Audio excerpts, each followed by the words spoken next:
title. So if this is the first time you watch, you have to watch my other videos to see the term TI abbreviation. T.I.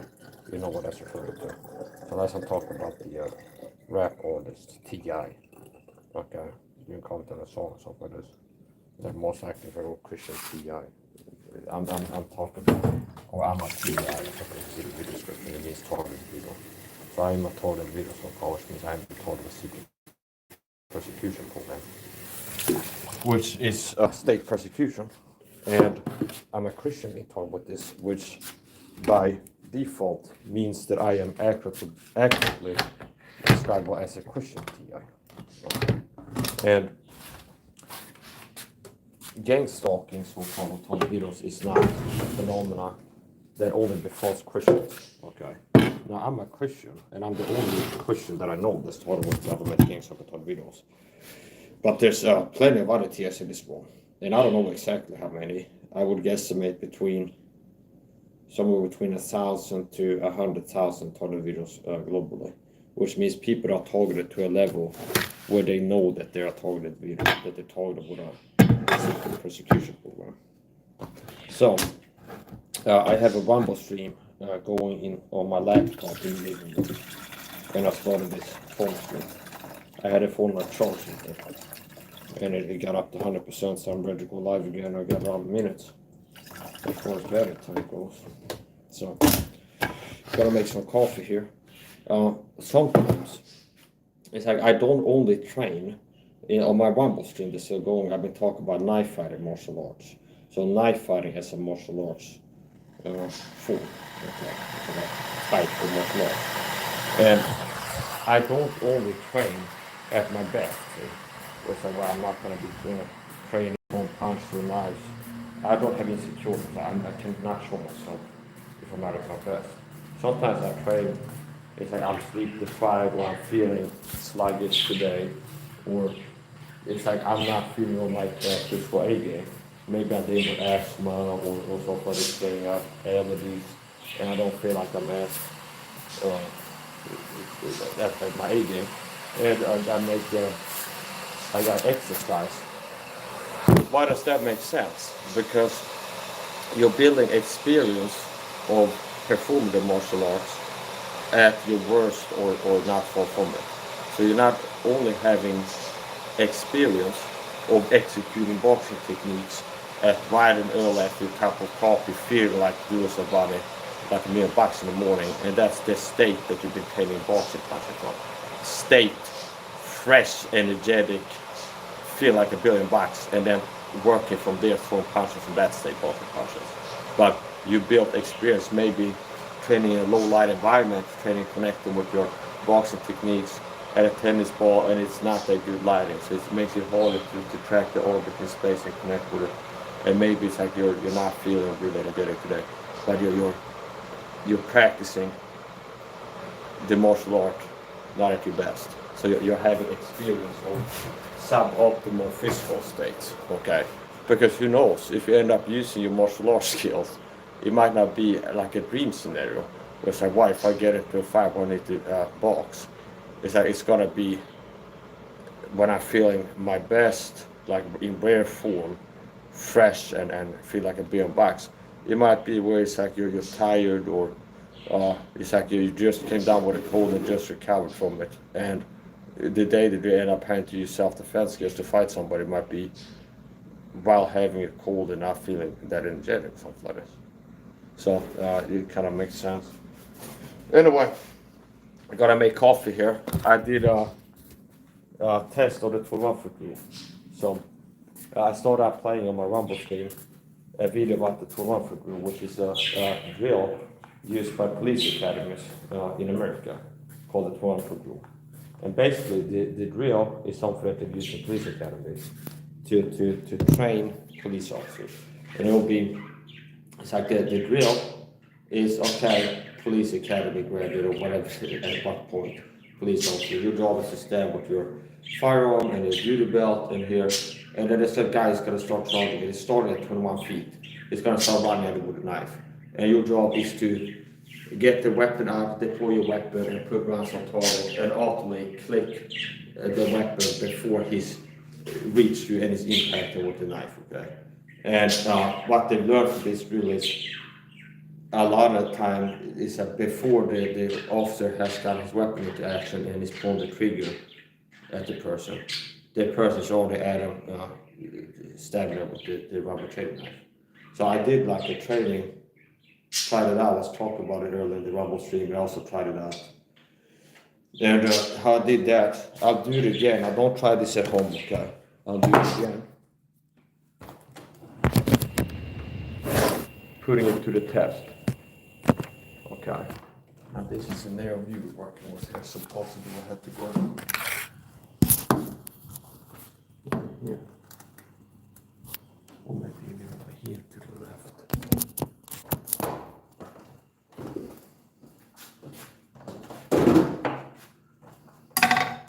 Okay. So I'm gonna use this roll of plastic trash bags as a stand-in for a knife. Okay. And don't try any of the martial arts knives you see me do at home. Okay. And it carries weird risks. Okay. So I'm a professional artist, amateur stuntman. So some of the things to make it less dangerous for me to do this is this Kevlar line similar to Star Trek they have in Hollywood, where it has padding, which I don't have a padding inserted in. It has like pockets for padding, uniform pads, where it's strategically placed. And it has it's Kevlar lined, which means it offers some protection against slashing. So it's a little bit less dangerous to perform these maneuvers if I'm training with a knife wearing like a special stunt jacket that's Kevlar lined, as opposed to normal hoodie. I have a 3-pack of tourniquets right here, and then all kinds of other stuff. So there's different reasons, and then I've done things like this before. So now I'm not gonna actually use an actual knife. It's not really that important to do the big time disclaimers. But we're gonna do the 21-foot rule to the test.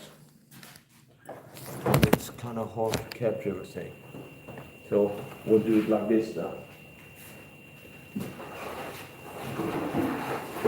And the 21-foot rule is worse if it's closer than 21 feet. Okay. So I got to go to the kitchen, and then suddenly I got to be a guy who appears from behind cover and moving close in a distance, intent to impact or strike to be done here.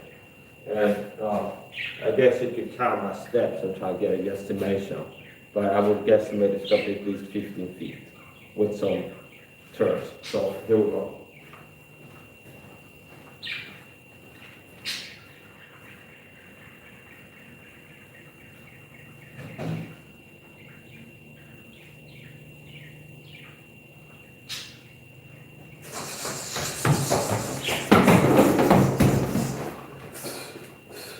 And from the moment I turn the corner, and it's like at that point I'm just a guy who walked into the kitchen. Next thing you know, I'm coming around the corner holding a weapon, intent to get in your body. So how long did it take? And that's not my fastest, but it's not dragging my feet to cross the distance. I guesstimate from the moment where I appear from behind cover holding a weapon, it will be less than 2 seconds, or around 2 seconds. So we'll try it again. This time, appearing from this other view, which is closer.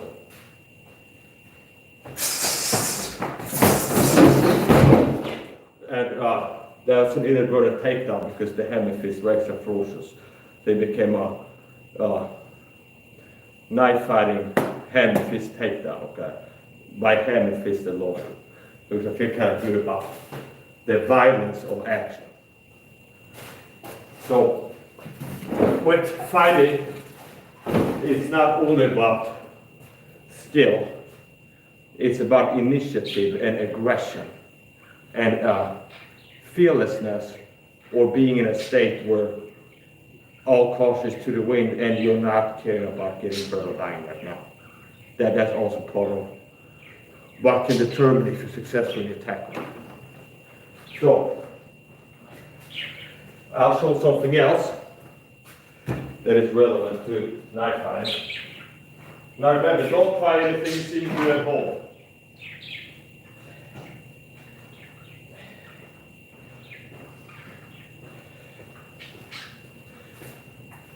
This is a knife, and this is also very important. Well, this is an important aspect of knife fighting. If you're into the knife fighting for self-defense or like use of for knife fighting as a martial arts with self-defense application in it. So from here, this is covered carry. There's nothing you can have a knife there.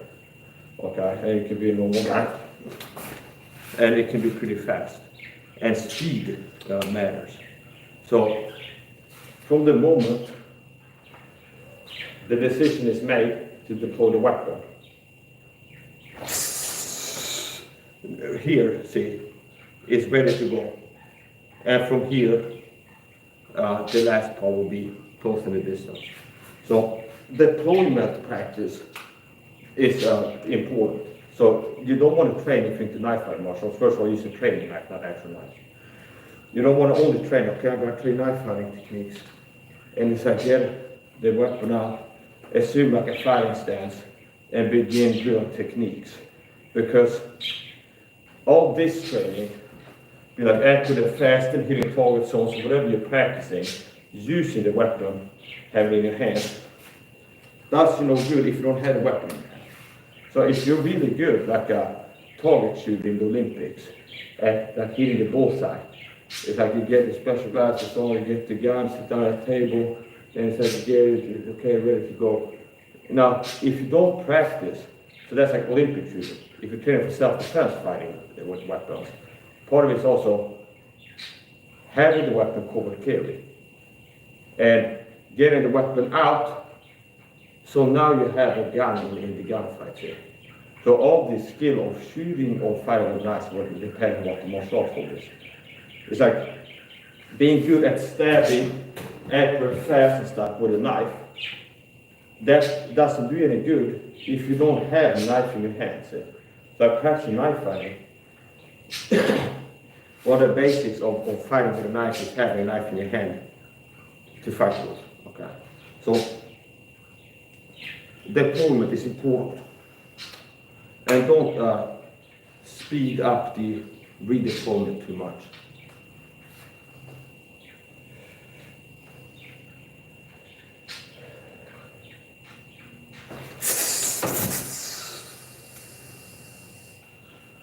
It's not bad.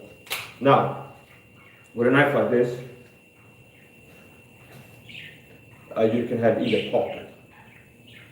And my body taught us, teaching me an effective way to deploy this, a secure, like a more reliable way than trying to do it in one hand, which I could do, resulting in cuts to the pocket. In a pinch, it could be used like one-handed deployment. Now, I'm likely to cut the side of the pocket coming out, so I don't want to sacrifice this pants for that. So, it becomes a two-part process. See, and now it's out. So, here, it's here. If needed, acquire space to help me to be able to get the weapon out. Say. If you're at a close range distance, you need to deploy the weapon, like here. Here, and it's like, oh, I'm in a fight of my life all of a sudden. Pushing off and buying yourself some space can give you the space to be able to deploy the weapon in time.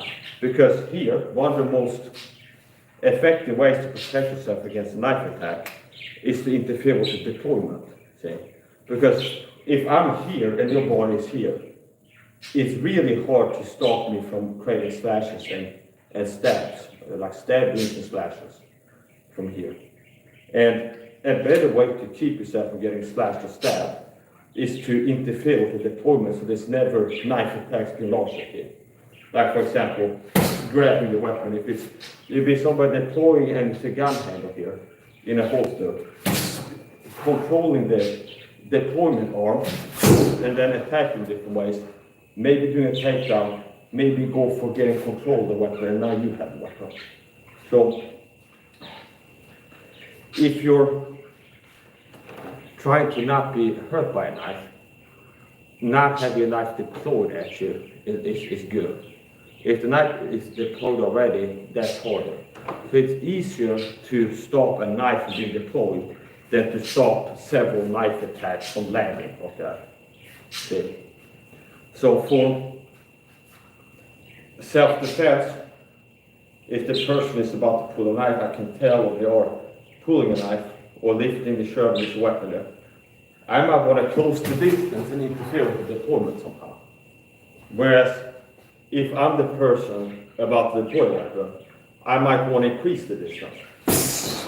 And that's a left punch to the jaw, which could stun him, with like sudden flick the jab here, and moving away and then deploy the weapon. Obviously, you can mix it up too and use teeps and all kinds of stuff. Like for example here, you could go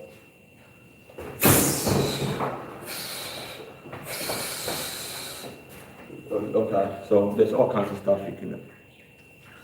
Don't plan any of this at home.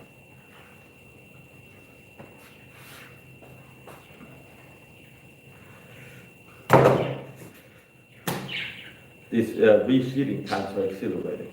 So we're going to go again. We'll go from here.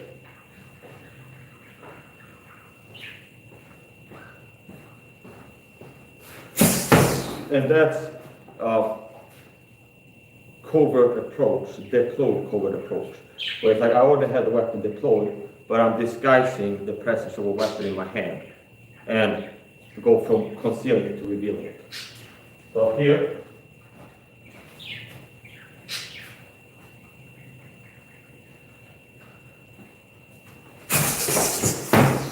and things like this. Another thing that can be used is, well, we're not getting into that. Okay.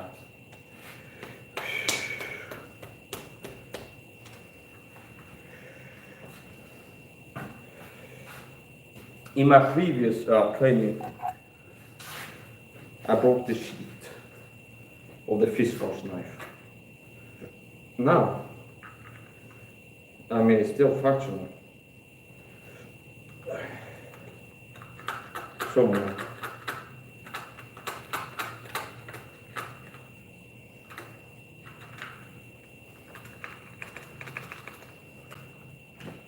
This probably won't work. I'm gonna check if I have a spare sheet for it.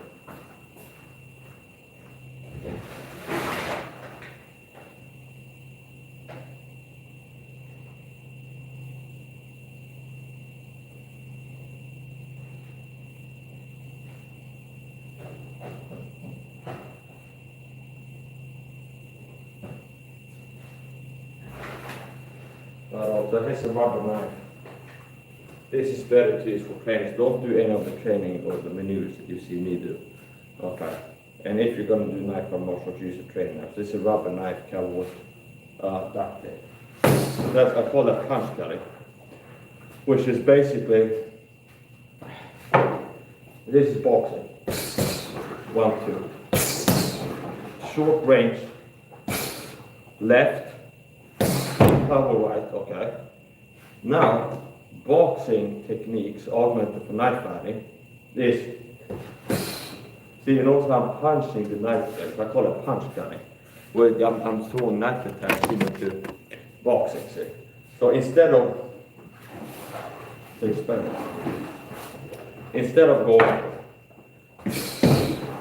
targeting the chin with intending to impact with my knuckles,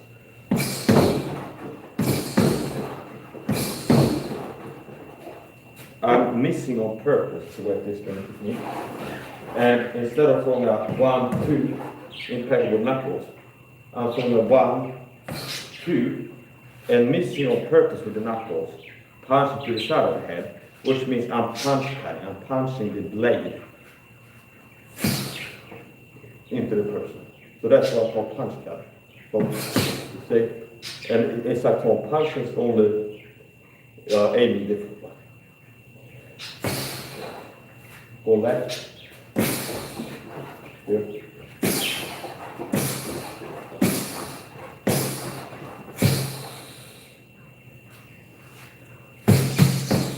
And that's a 1, 2, 3. So from here, stab, stab, stab here. You can also do other things. So, for example, here, and this is threatening the attack, and it can become an attack if you need it to be. So, here, from here, I'm ready to cut the person's head off. And I can make myself move around like this if I want to. And that's the extraordinary cut to the side of my head. So, you get paid all kinds of stuff. This might be called like World War II century removal tactics, like old school knife fighting. Here, see here, and now I'm in a position to kill a person. If I can acquire this position, the person is F-U-C-K-E-D, pretty much. Here. See here.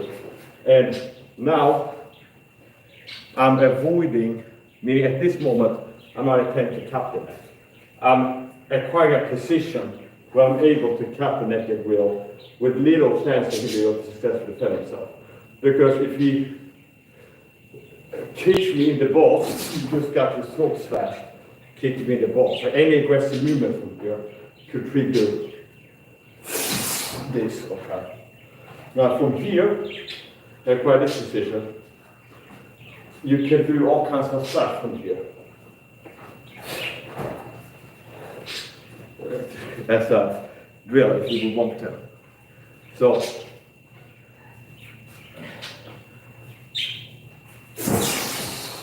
and here, I have the forearm elbow at the back of his neck, and I'm creating leverage where I'm using the forearm and the elbow area pretty much forearm. So it's getting this position, squeezing with the forearm. I'm not going for a full rear naked or something like this. I'm want to get in this position, and this arm can go like this, or it can become something else like this, here, where this arm can push off or grab, and this leg can sweep like this, or whatever. So here,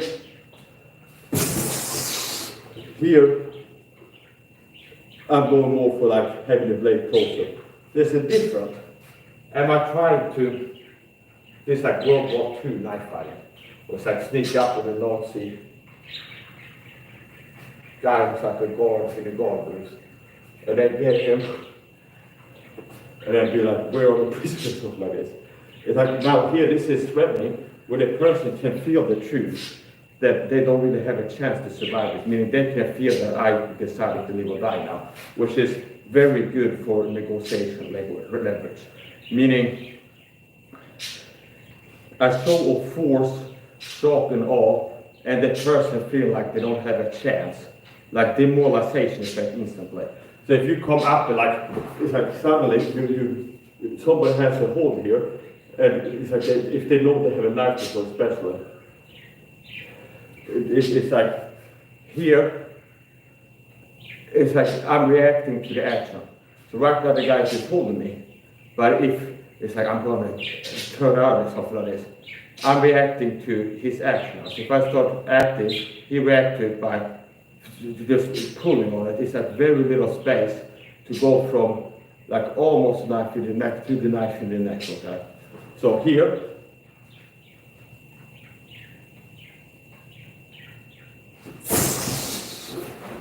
and now I have the blade here. See?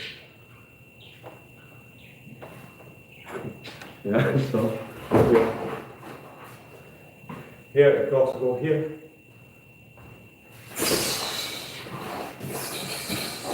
maybe you had a gun or something like this. Now we're using imagination here. So here's a point. And that's going in for the kill, not going in to get a hold. So notice how the violence of my action should score a takedown if I crash into this bar, especially if it's relaxed and not prepared for it. See? So if I'm going to receive force, I don't want to have my foot back here or something like this. If I'm standing here, like suddenly the force at the top of my body, especially, it can make me fall. So here.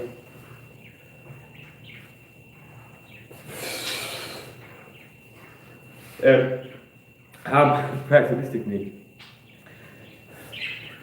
If I'm not wanting to cut his neck, it becomes more about acquiring a position where I'm able to quickly cut his neck if I want to. Okay. Now, if this arm is free, he can go for the arm. Okay. Now, here, this is different way. So basically, I'm working to acquire a position where I'm not kind of cutting, but to be ready to cut. So if he tries to like jump back and do take that on me, it's easy for me to cut his neck all the way down. And it's not going to be as good as wrestling with his windpipe and at least one corner on his left. So not so long, please.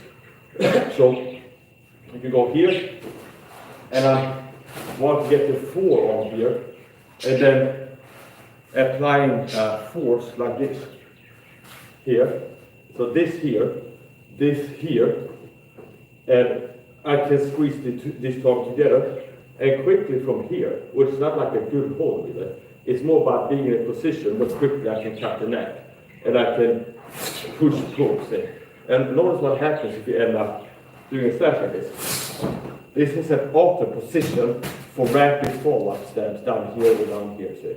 So if I apply this position by this stab, here, see, this is chambered for follow-up attacks. This would need more duct tape.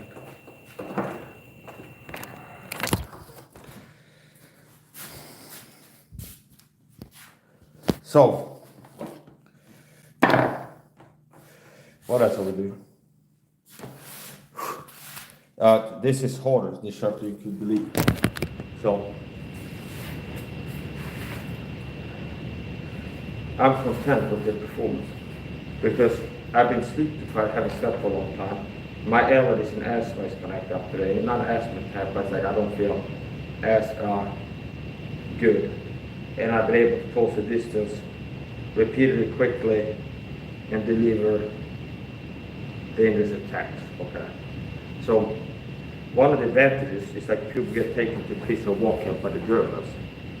Like, let's say it's like World War II. Used to World War II country. And it's like you've been taken to a Auschwitz camp, and they got you there. And you're not that strong. So maybe if you were like first day in the Holocaust camp, you'd be like, if I'm gonna try to break out of the Auschwitz camp, I'll be like an honest fair fight, it's a fist fight, okay? To like knock out the guard and like run off, okay? Now, if the prison or war experience has decayed athletic ability because they've been abusing it, you're more likely to turn to lethal force because you're not as capable as, like, it's less realistic that you'll end up in this situation in a Nazi camp to win like a boxing match against more opponents. Since they rigged the game to be unfair against you by decreasing your athletic ability and like starving you and having several prison guards incidents. It's like you're less likely, I'm going to fight this guy fair and walk the Queenberry and try and get a shield. And because it doesn't take being at your best cardio day, energy, stamina. All it takes is being able to close the distance, and that's more dangerous. Like this here. I've used this as an example before to teach a simple truth. Mike Tyson is fine. If you know boxing, one of the worst punches to have landed is a left hook to the liver. Being hit with a left hook to the liver can cause a knockdown, and it can be a delay effect where punches, like if you look at fights, Muay Thai or kickboxing or boxing, like knockout blows that happen in fights. If a person gets knocked out, it's like as soon as the punch connects, you see them go up. And it's rare that like someone gets punched and like walking, then like suddenly they get knocked out. So sometimes knockout blows like instant, and it's like when it connects, that it's like it's been determined that's a knockout blow, say, and they go out immediately. Whereas body shots, it can have the effect being punched in the liver, that you're flying for like 2-3 seconds, and then suddenly it's like your legs give up. Okay. Ryan Garcia got defeated by that, but was a deadly pain, a liver shot. So he took a liver shot, he was kind of acting fine, so he came down. So, as an analogy, the knife fight, how effective it can be, is, and we should kind of movie and like World War II scenarios, and I think about this, but here's the point. So I'm working to convey like the effectiveness of a knife. So somebody who's sick or weak or slow or smaller than the other person, the knife is like a force equalizer. Like even if you got the flu, if you got a knife in your hand and you got the flu, it can be very dangerous just having a knife, even with like the flu in your tire. More dangerous than you at your best day will knock off on it. So I would rather take my wife, who's like a petite framed, small woman. I would rather take a liver shot here, hit by Mike Tyson's punch to the liver, than a liver stab by my wife, who's like, I don't know, 5 feet, but okay, I'd rather take a punch from Mike Tyson to the liver than one stab to the liver with this thing. Because being hit to the liver, it doesn't need to be that hard, it's hit right spot. Can really take a lot of it, and it can cause a knockdown. Now imagine if you have some awareness of what liver punches can do. Imagine a stab into the liver. Okay. So it's not like blunt force trauma, it's like you shot the organ, and it's like a little earthquake to come there and see it's like hits it. No, it's a permanent wound. It's like the shot in has gone into the liver, and there's a wound cap, it's a wound there. And it's not going to stop in the whatever. So it will be worse. But like I said before, don't try anything simultaneously. So,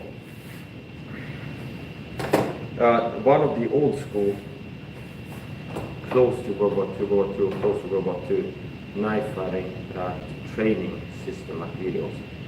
The guy had something, it was like, go up and grab the hair or somebody said, pull on it. Then I say, okay, maybe that was a situation, but all of a sudden I think to do is go here and then display the weapon for the face. Okay, so it depends what you're going for. If you want a person to be like, it's like I'm in checkmate, okay? To be like, where are the prisoners? Okay? It's like Metal Gear Solid. It's like you get this position. It's like okay, where are the prisoners? If you try to extract information from them, it's like it can be better, but it's like they face with this, and it's like they see that it's like they want information and they don't that. So if it's to disable a sentry covertly, like a World War II, somebody, like sneaking up and like cutting the neck. Now still, you can't count on that as being like a covert method to take them out. Because even if like this, suddenly it's like the neck has been thrown. People have their necks thrown, they make like gurgling noises and there's like agonal breathing. And there's certain noises that your body can make even if you have your neck cut. Okay.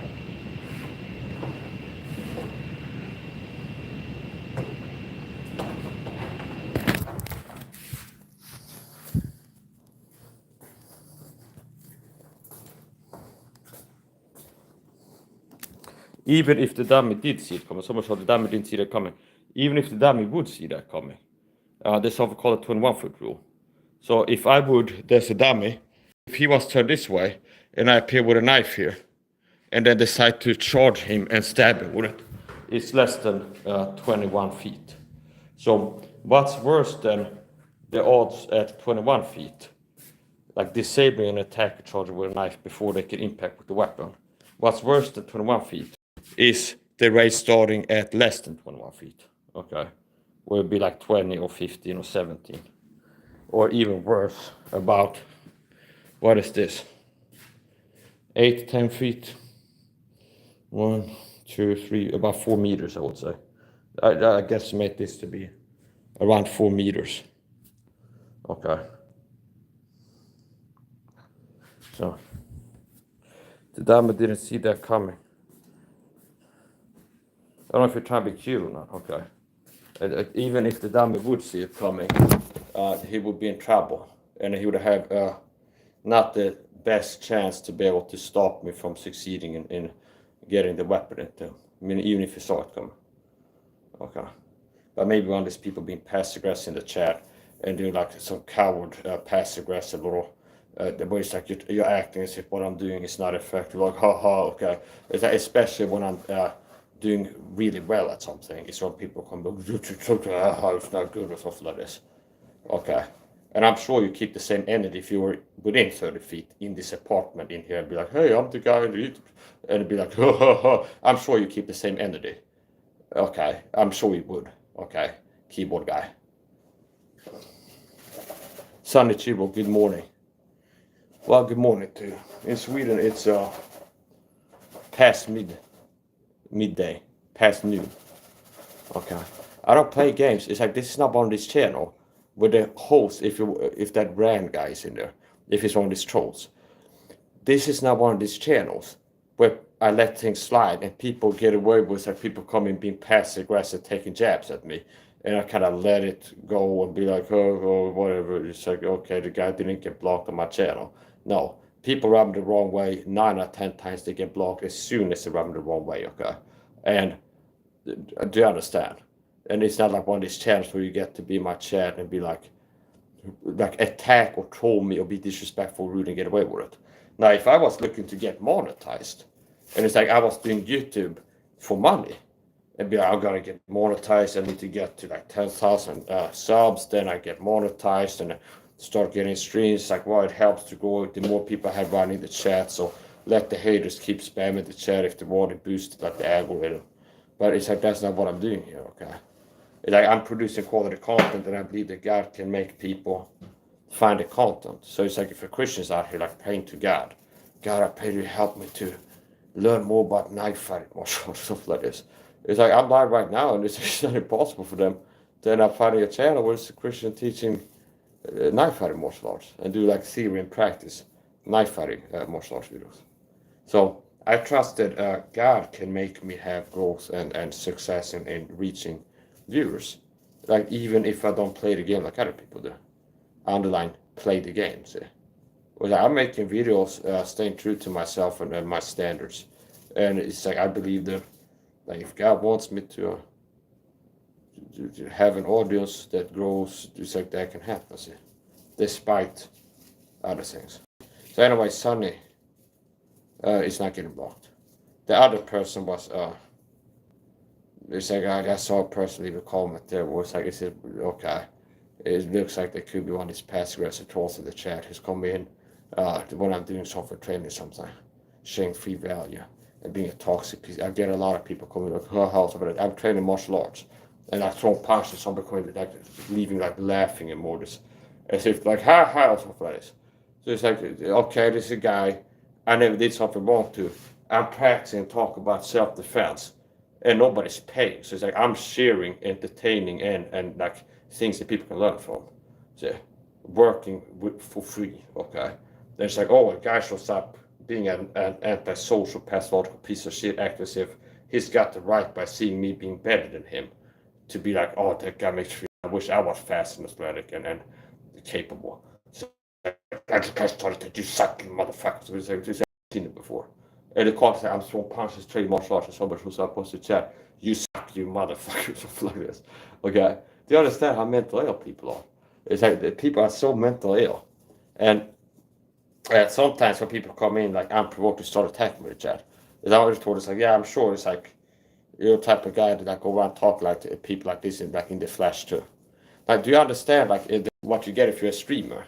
especially if you're a superior man who provokes envy in people just by looking and doing better, okay? And that's what's going to constantly want to see being better than them. David Goggins quote. Haters and trolls on the internet, constantly people don't want to see being better than them.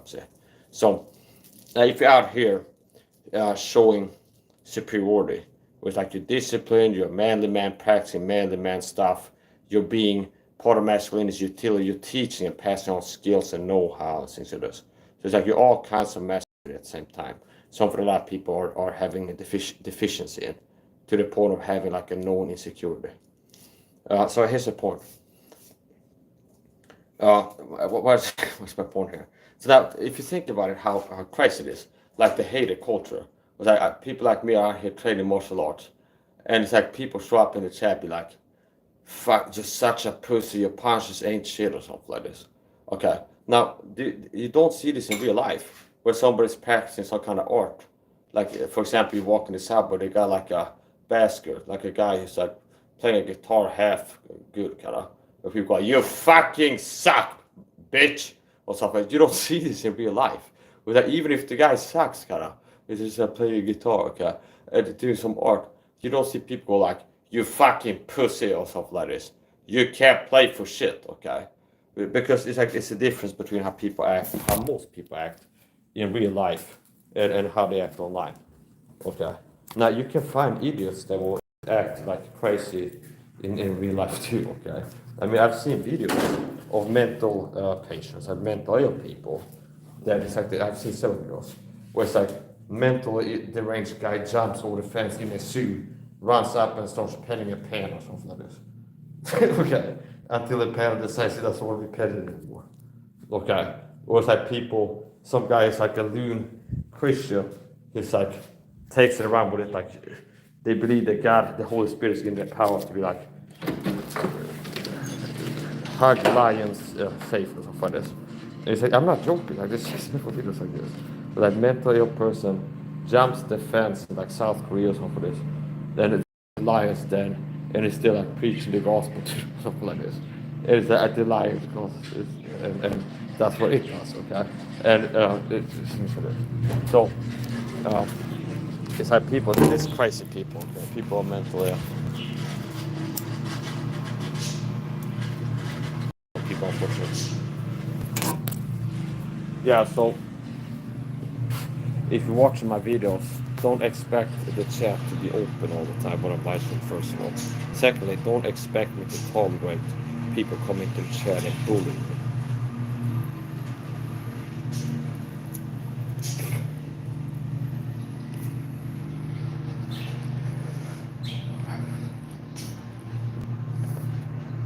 Yeah, so somebody came and said, good morning, to which I retorted, in Sweden it's past noon, so right now it's 14:55 in Sweden, as a matter of fact.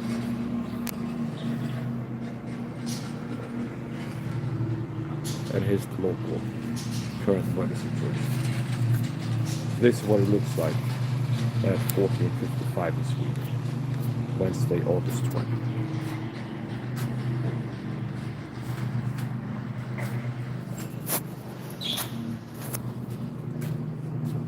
So, if you train martial arts, you can use different things for like inspiration and as ideas. So I've tried different things. Like for example, if you play the video game, what part of the video game is like approaching a guard and getting him like this. I have a video game Metal Gear Solid, and part of it's like sneaking up on center and getting him, and possibly you can interrogate him, escape feature. Where it's like, where are the prisoners? Where's the diamonds? Like this. Okay. And we see a movie like that, or a training man for World War II, it's like how to dispatch a sentry, like sneak up, get behind it, put the knife everybody. And it could be either like, well, that looks kind of effective, try it out, and then maybe figure out a way that you feel it's more effective. Or it could even be something like that's ridiculous, that's like the worst way to do it is do something in the movie, something like this. And it's like, what would be a better way to do it? Okay, then how I saw it done in a movie. So you can use things as inspiration.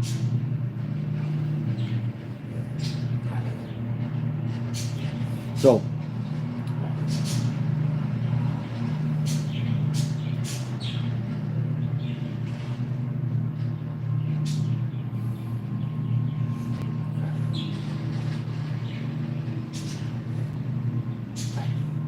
Here's a thing that's true across the board. One thing of many things. Positioning is important. So in martial art forms, if it's gunfighting, sword fighting, or boxing, or something else, acquiring quality positions is a big thing. So there's certain positions where you're positioned in a way where you can easily hit and not easily be hit, for example. And it'll be a quality position. And then it can be about like acquiring that position. Like there's a certain way to acquire a quality position. And for example,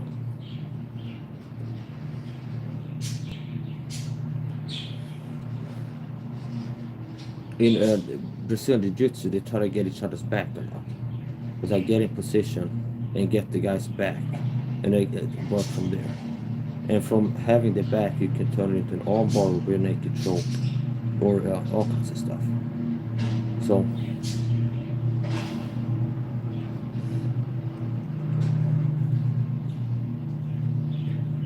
it depends on what you do.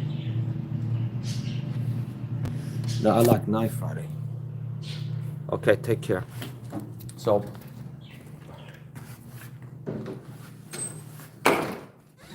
knife fighting is something where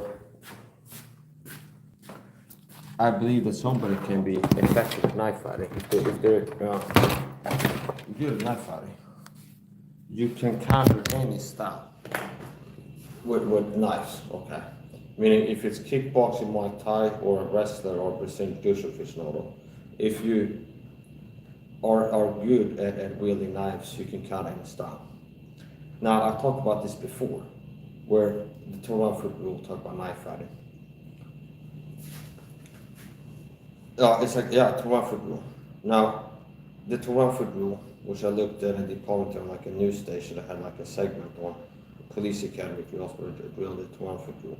You have a police officer as a drill. It's like your job is to stand here, okay, and then there's another guy. He's got a job to start for 2-1 feet and then charge you and try to stab with the knife. And your job is to try to get your weapon out and shoot him before he can reach you. Okay. So and basically what they teach, like, it's bad to be within 21 feet of someone with a knife. And the news anchor or whatever, the reporter asked one of the police officers, how would you feel about being able to stop somebody who's coming at you from 21 feet? You'd be like, no, it's not easy, okay? That's the point. Now, that's a cop, okay, not a cop. And cops a lot of times in America are like voted out at least now and built kind of like a border with them more. It's like they don't have a physique that's really like built for marathon or sprinting as much as like explosive and being able to manhandle people in wrestling like that. So the worst case scenario is you have Usain Bolt, okay, at 21 feet. You see, so that might be worse than like if I get fat, okay, and out of shape, and I have like 2 bad knees, or stuff like this. But I'm still like I've trained knife and I can be accurate into this. But I'm fat in that sense of this.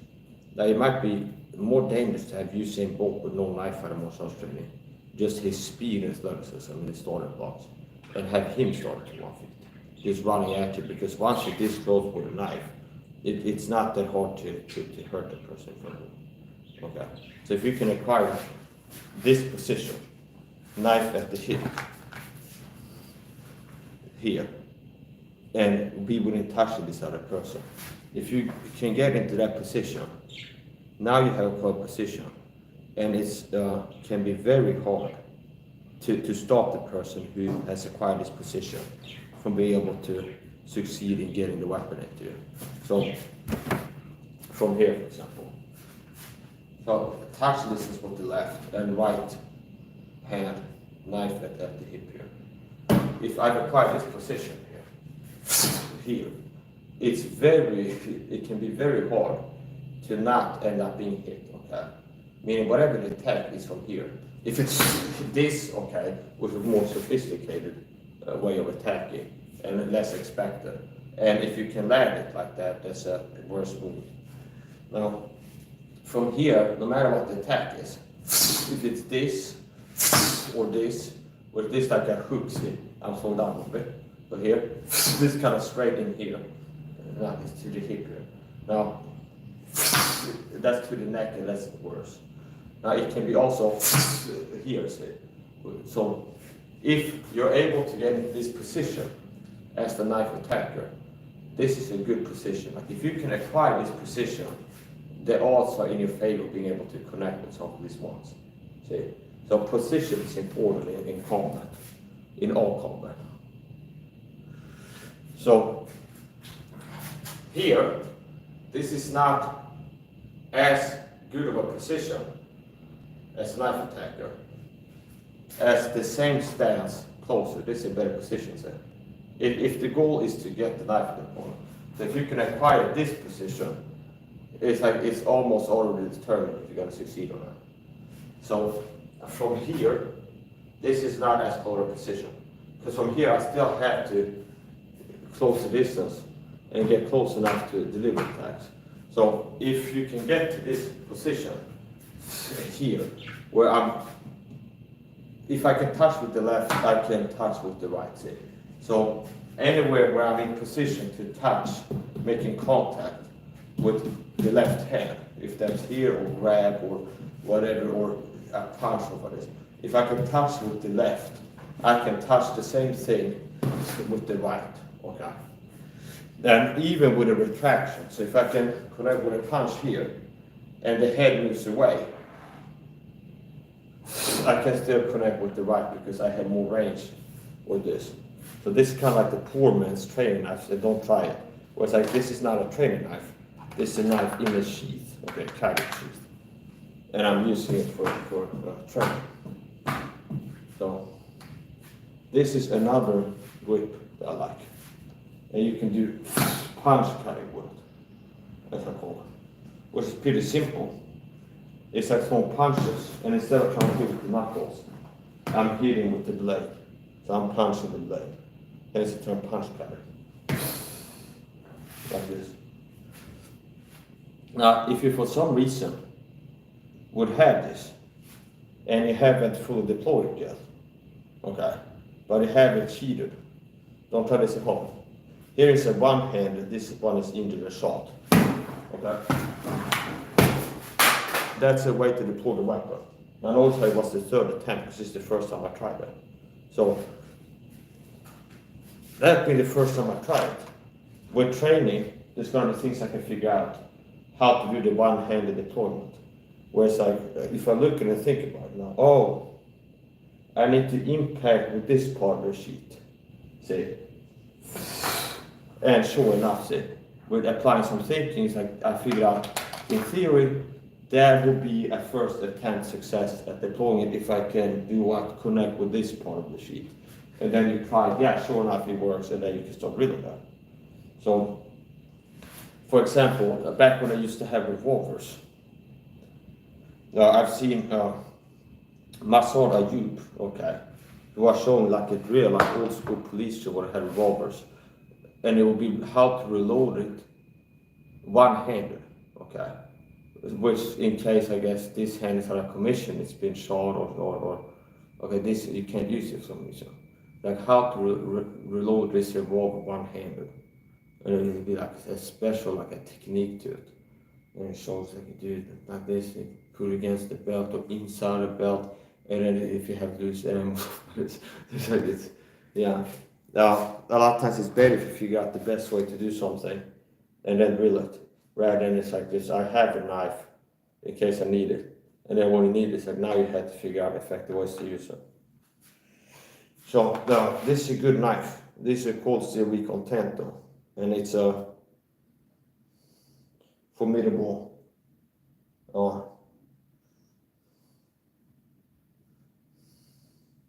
instrument of death. Prepared for use. So here's the point. It's a tento point, aka. And what is the benefit to this? Well, it gives you a good piercing tip that's also strong. So it's like a good balance between strength and piercing. Like the shape and the design is like a good blend of It's like a tip that is suitable to piercing attacks, like sliding into the border with ease, okay? While still being strong. Where some daggers, the shape is good for piercing, but if they're not made the right way, they can be a little bit weaker, the tip more like to snap off. Now this is made as a weapon knife, it's a cold steel dagger. So it has this, what do you call it, thicker part in the middle that goes all the way to the tip, which gives it thickness. I had a dagger, it was like a throwing knife dagger, same general shape, it was like a dagger tip. But it was thinner and didn't have this like thickness in the middle. And it was more bendy and things like this. Obviously, what can you do with a knife? Well, you can poke people in the eyes with your fingers, so that can hurt. Now, if you poke a knife into the eye socket, that can hurt more. Okay, obviously.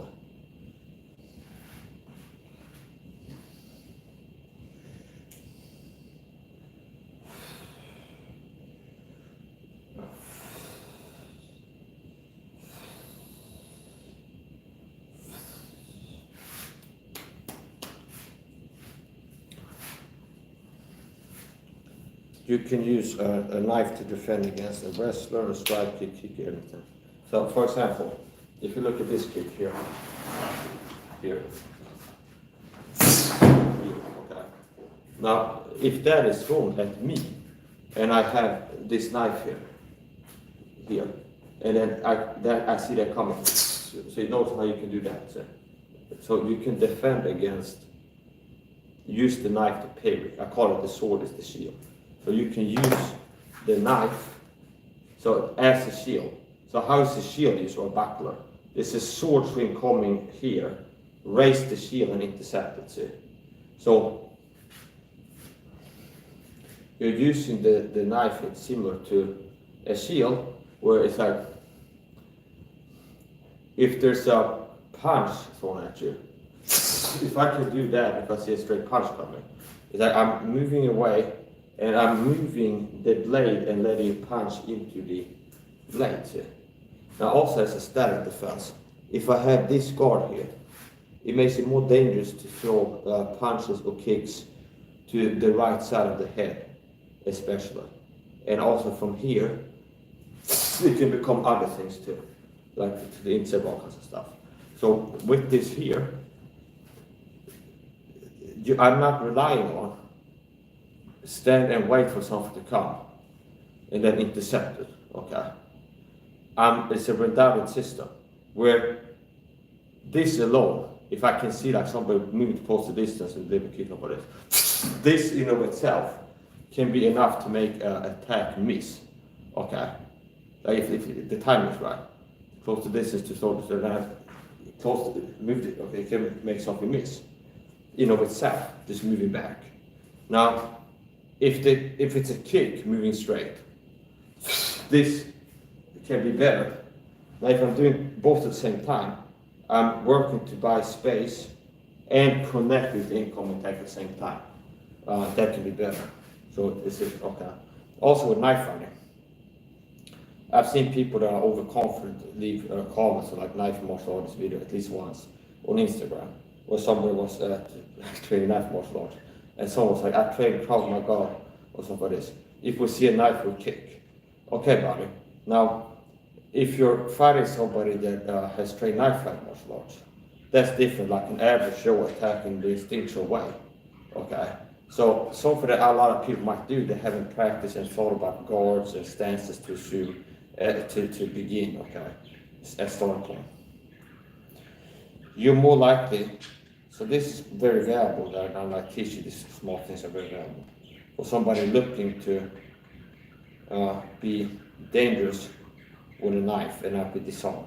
So if you're like an amateur, untrained person knife fighting, a lot of times if people put a knife in the hand, they might be holding it in front of their body like this. Okay? And some people might even, if they like, let's say a woman had a knife in the purse or somebody's be like walking them down, it can be a tendency even to kind of like a panic response, to put like a barrier, to use the weapon as like a barrier between you and the threat, say, where it's kind of like do you understand? This is the wrong thing to do a lot of times. It's like this, okay? Wow, having the weapon far away from the body makes it easy to disarm it. So if there's a knife on here, this kind of here, it's easier for me to disarm the person, sweep the arm, or grab the arm or something else, or kick the knife on, than if you have the knife further away. If you're holding the weapon like this in front of you, it's close to your opponent, and somebody that can kick it out of your hand if they can connect with it. So the hip guard is good because it's far away, which means there's more reactionary space, like something coming, okay. And if the person is here, when I start reacting to the approach, it's very close to get it in the body here.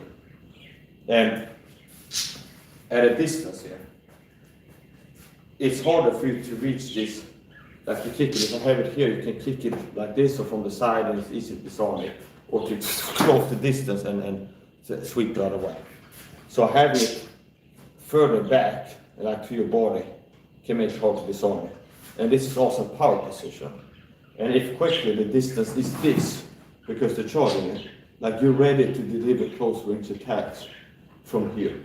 And at range, this is a position to launch powerful things, because there's distance here. So you can close the distance you need for. So I like to have it here at the hip, or deliver something and then back to the hip again. And then from here, it's kind of like home base, but from here, I can do all kinds of stuff. So maybe deliver something, here and this, here, and then going to the hip again. And then from here, if this takedown, I can quickly stab at the border, moving in on me to take me down. So with a knife in hand, people are throwing attacks at you. Any attack like by a limb can be cut or stabbed. So something moving inside of your space, you can cut it coming in or stab it coming in. And these things are easy to pull off if you've been training in a certain way. And it depends on athleticism too, like your reflex, how fast you move. So I like to have it close to the body all the time. Close to the body means it's not far out, and being far out makes it easier to connect with the knife form and disarm it or attack someone. If I have it close here, for you to deliver something to me, you have to get close enough, and if there's something coming at me, I can react to it and catch it coming in. If that's a kick, I like this here. If there's a kick, I can attack here. If there's a knee, I can attack the knee. I can do this like a hammer fist too, so you can attack from here in all kinds of ways. Punch cut like this, where it's here, here, or here. Here, you can attack like this quickly, where from here, it's more expected to go like this or like this. But you can do things like this too, or here, where it's from this side, and I'm going here and then throwing something up here. So don't try this at home.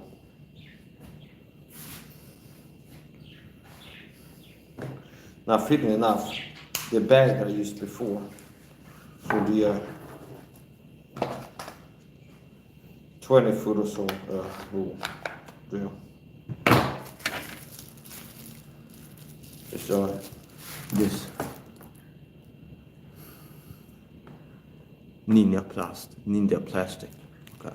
That's the brand of trash bag, Ninja Plastic. And it even has a ninja on the logo. And it's literally called like Ninja Plastic, okay.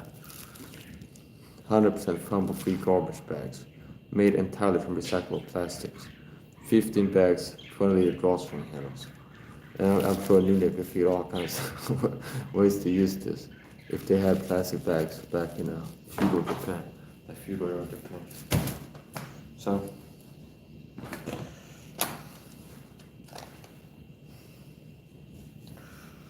I like this camera if I'm gonna have it. I walk around like this. I tried a kind of novel, like let's try this. And I haven't done it many times, but I was able to do it fast. Like getting inside the sock, and then pulling it, and then deploying the weapon, and it was an acceptable time. Now from here,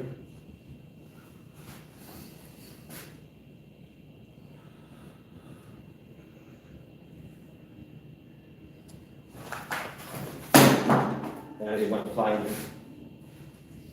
I was focusing on like pushing out too much because it's this and it's a little bit overcompensating to make sure I'm pushing away from the body and not like pulling. So try it again.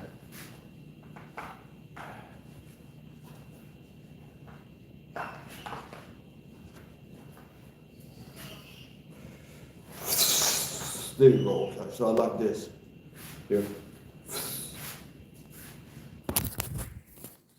Oh, here's a coward in the chat. Why are you laughing about it? Wow, this is a tough guy. I'm sure if you're in the room looking at me training rapid deployment of a knife, you've been like, ha ha! Okay, I'm sure you would, buddy. Okay, because guys like you, coward haters on the internet, they see me doing well, and that's why you write comments like this. And because you're a cyber stalker. Okay. You're always like real tough. Oh, this little baby bitch boy who is a fucking coward. So Mike's guys out here having the courage to practice arts in front of an audience live, whereas the average person is self-conscious and coward, but they're afraid to do public speaking in front of people. But Mike is doing martial arts and things like this in front of people, so he's not a coward. Okay. But you're a guy who's hiding like a fucking scared rat behind a blank sock puppet burner account, writing a laughing emoji in the chat. Then you say, wow, that looks real tough. It's not like screaming, I'm a scared coward, disgusting piece of shit, okay?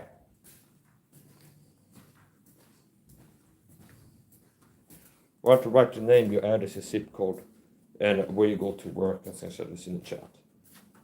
And see if you had the balls to do that. Because what I'm doing is I'm Mike SAHA in Oxelösund, Sweden. And you're a guy attacking me in the chat. Okay. And you're hiding behind anonymity to attack someone in the chat. Wow, that looks real tough. Okay.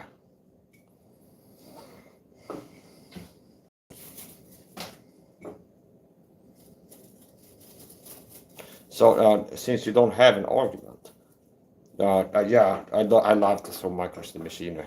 The point doesn't like me training martial arts, okay?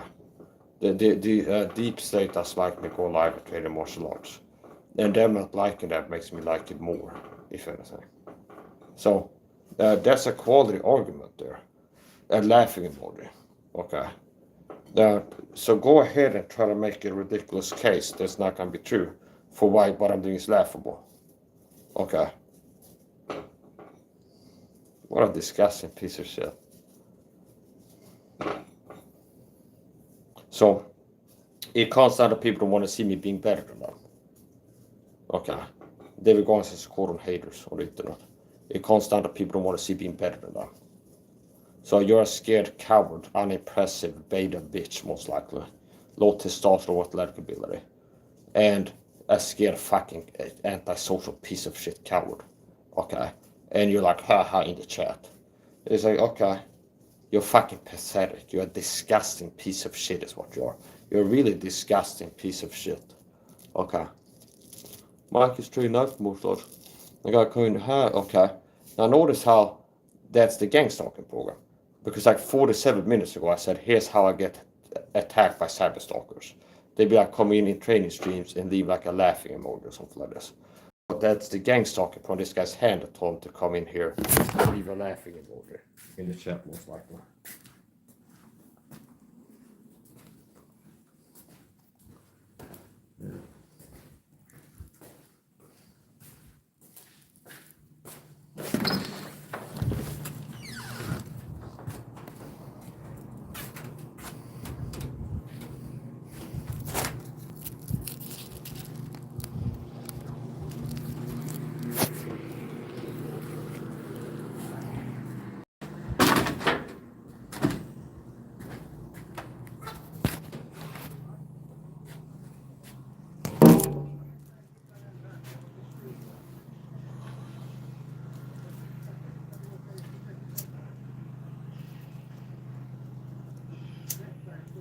Yeah, so a lot of the people try to attack me in the chat. They're stalkers, paid gang stalker trolls, meaning they're paid fly monkeys that have a job to harass me because I'm a total video talk about government gang stalker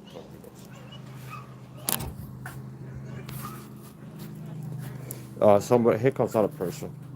Heroin or meth? What's your drug of choice? I don't use drugs. Okay. So yeah, that's another thing because I get worried about conspiracies.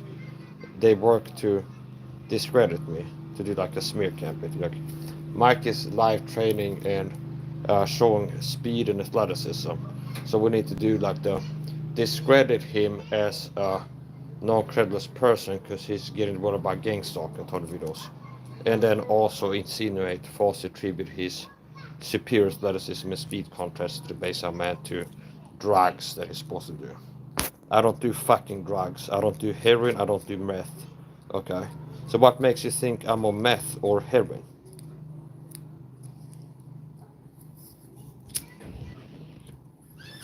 I don't use drugs.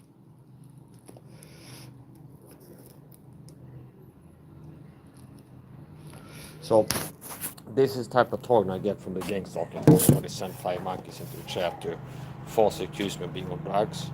Why?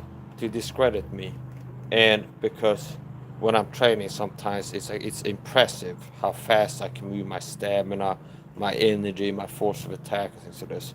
So it's like, well, we need to devalue this narcissist evaluation. Mike is being super athletic, so we need to do like, oh, he's undeniably athletic in this direction.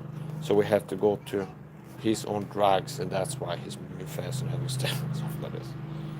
Okay, I don't use drugs.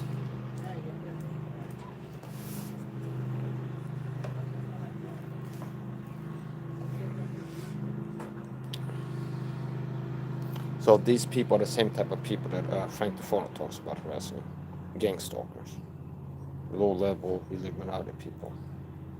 Now Frank DeForno is not getting the level Torn I'm getting, but he is a person that claims to be getting gang stalking.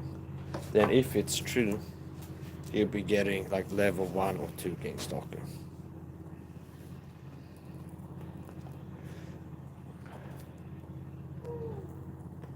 Heroin or meth, what's your drug of choice today? Rock or needle? I don't use drugs, okay. And then I'm analyzing why they're writing that. Well, most likely they're a gang stalker, cyber stalker, who's here to say that, to discredit me, and to devalue because like, wow, Mike is moving fast and then hitting hard, so that's to an impressive degree. So we had to falsely attribute this athleticism to meth or something like this. I don't use drugs, okay. And what leads you to believe that I do? What basis do you have for that argument?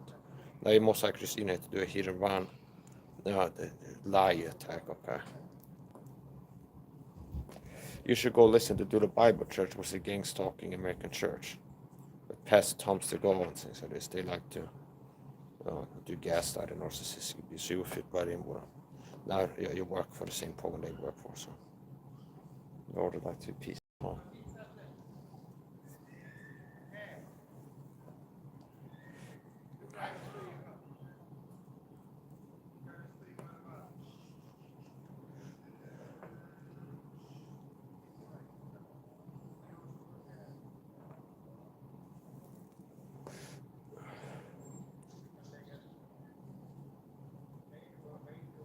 There's a magpie sitting over there.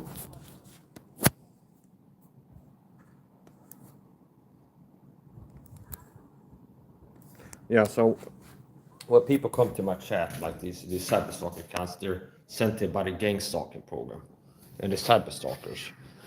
And since I'm a persecuted Christian told in video, they come in here to discredit me, is what they're doing. Like, this guy's a meth head, because I'm like, here's a conspiracy that I'm told with called gang stalking. It's like discredit the person, attempt to, it's like, stop doing meth, stop doing crack, stop doing meth. I don't do drugs, okay?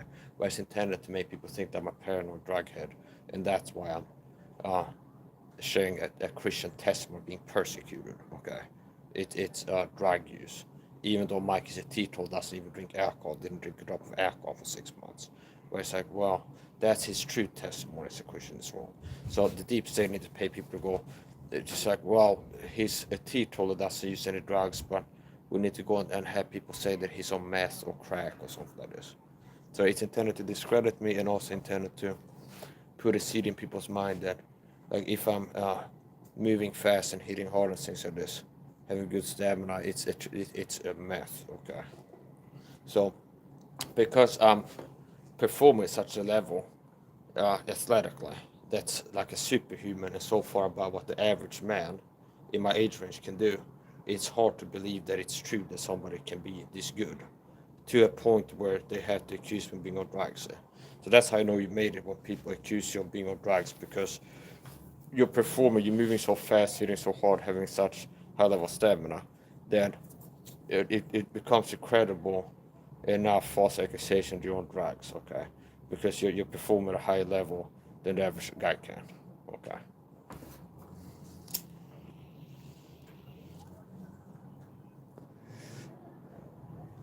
Now notice how it's like when I challenge them, a lot of times I block them.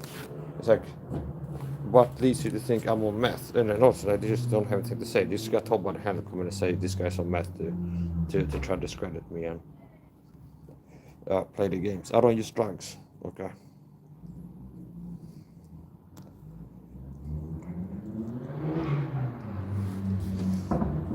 But because I know the truth and whistleblow about Swedish state persecution, called gang suckathon videos, they have to falsely accuse me of being on meth or drugs or something like that.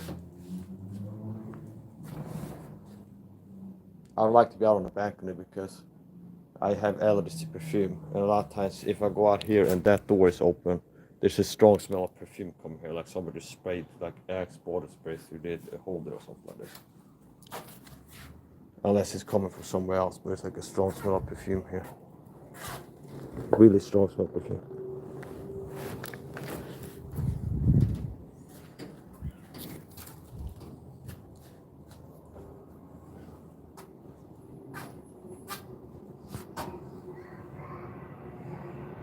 So where's it coming from? So I would guess it's gonna be the back of the roll over the back of there, and the door is cracked.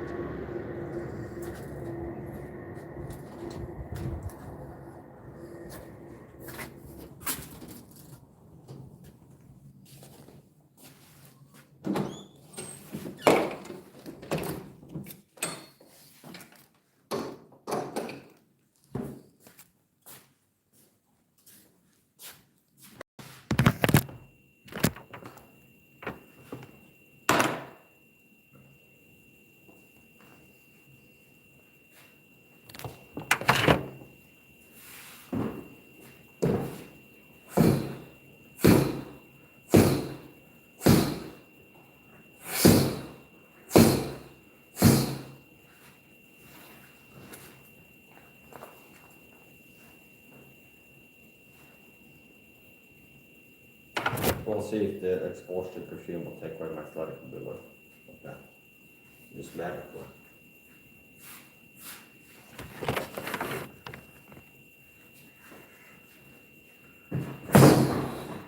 That would not really hurt the average strength in the jaw with much.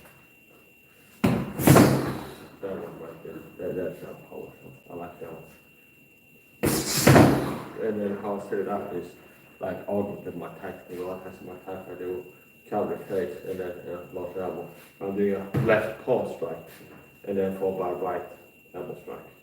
And that's a real hard elbow strike. I really like that. So here, see here, and it's explosive, and it's I don't care if somebody has their hands here. I'm breaking that hand. If I connect here, it's breaking. If I connect with the wrist, it can break the wrist. And if it's close, it's still. So I can crash through the block. So here, this, if it connects to the hands, it's still causing damage. So I like power elbow strikes. Sometimes I like to do the flying, where I jump up here, connect with a left punch or left palm strike, and do a flying right elbow strike.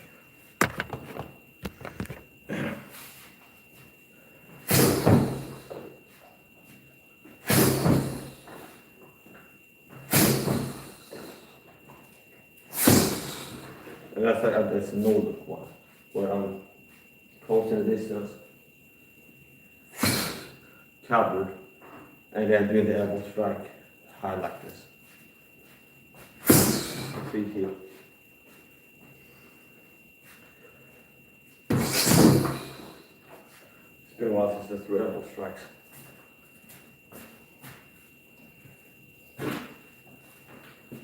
Yeah, so I don't do drugs, but the government sends flying monkeys to my chest to say I'm on drugs, to discredit me because I'm working to expose deep state conspiracies, government gang stalkers, I don't know.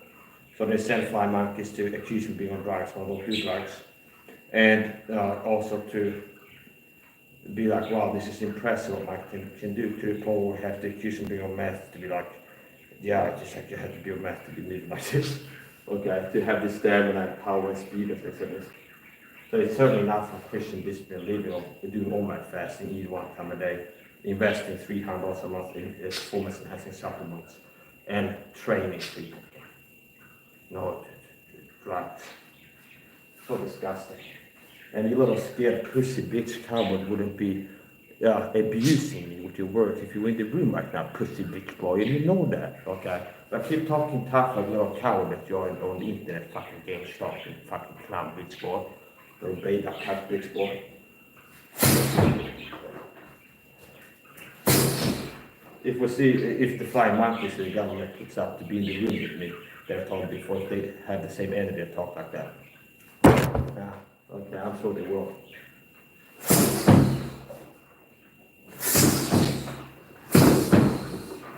Facebook, you know, they're not just like North Carolina, I was like bone breaking.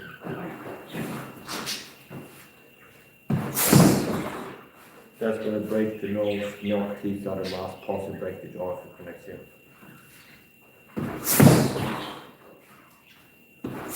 Your face will never look the same after that man's on.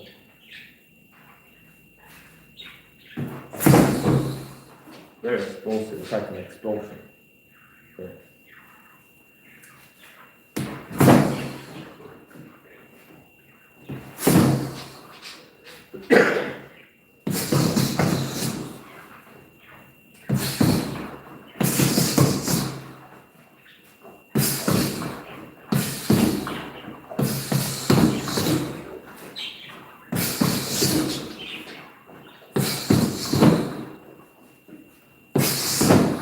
I like that one too. See this elbow. Okay. I'll show some of my favorite elbows. This one, set it up by connecting with the left, or you can do a neck capture right here. Then tap, and then crash into the second one. Or you can do without connecting. Here.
This is feeding my brain with target distance, about the information about the target. Just connecting with every part of my body. And then here, touch with the hip. I can reach with this close range, turn the elbow here. Like here, if I'm touching with the hip, that means that I can connect with this turn elbow. Or even not, here it comes. Extending it the range a little bit.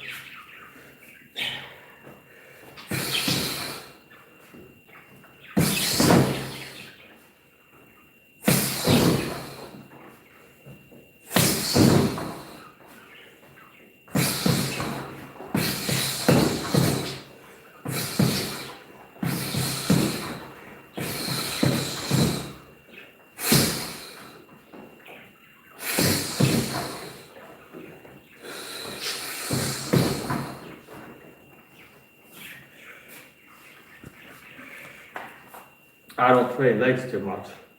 I find I don't need to do pistol squats for this to build my leg power, to have my worst sleep deprived and deal with like elbow flares, be able to close the distance, deliver knife flying attacks. From less than 21 feet away, and then do it over and over again, and then beat over into like high intensity explosive impact training.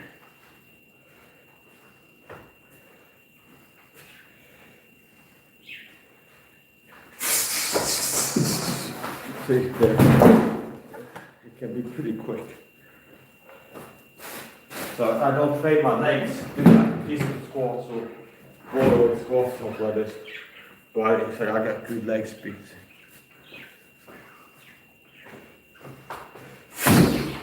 And it looks like exposed to elegance doesn't take away my cardio when I gas out quickly.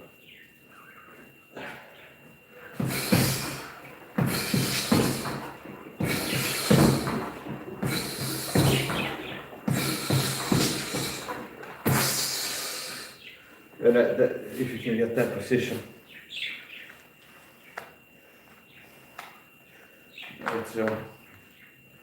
it's better.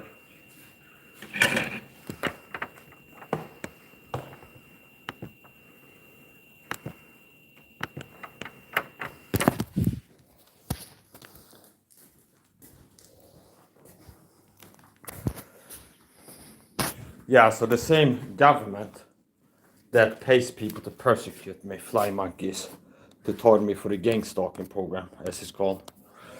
They also pay cyber stalkers to come in and attack guys and false accusations that I'm on meth or heroin or something like this.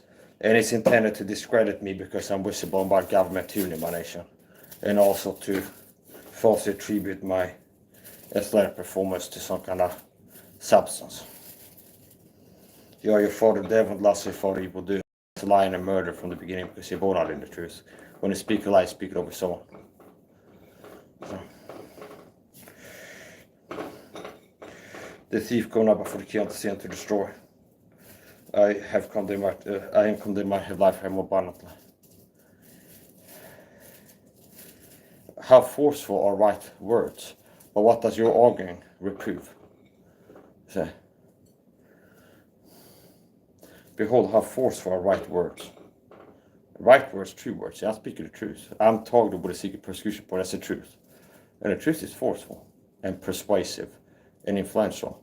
But what does your arguing reprove? Okay. Mike, I'm claiming you're this and that. Okay. Based off of what? And then when I challenge them, because truth doesn't fear lies. It's like, based off of what? What makes you say that? It's like they're just in there to leave the comment they hadn't told to leave, I guess. And like hit and run. If you go, really, what makes you say that? Mike, you're on drugs. What heroin or meth? What's your drug of choice today? What a sick, I don't do drugs, okay? I don't do meth or heroin. So what makes you think that I do drugs? Is it that my athletic performance and stamina is something that is like you think that it's so above the speed and stamina, power and things like this, that a person, the average guy, would have to be on some kind of drugs to be able to move like this? I guess. It's like a hidden compliment. Mike is so above the average man in athletic ability. There's how we can accuse him. His doing drugs or something like this. It's really pathetic.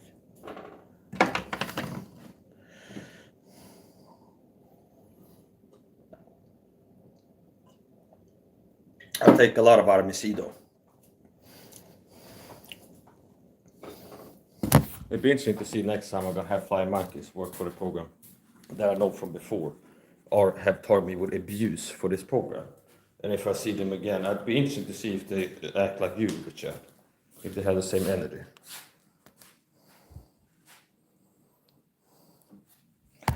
You just look, no, I don't look like a crackhead. I look like a male animal model, ripped with a six-pack, strong, fit, and healthy.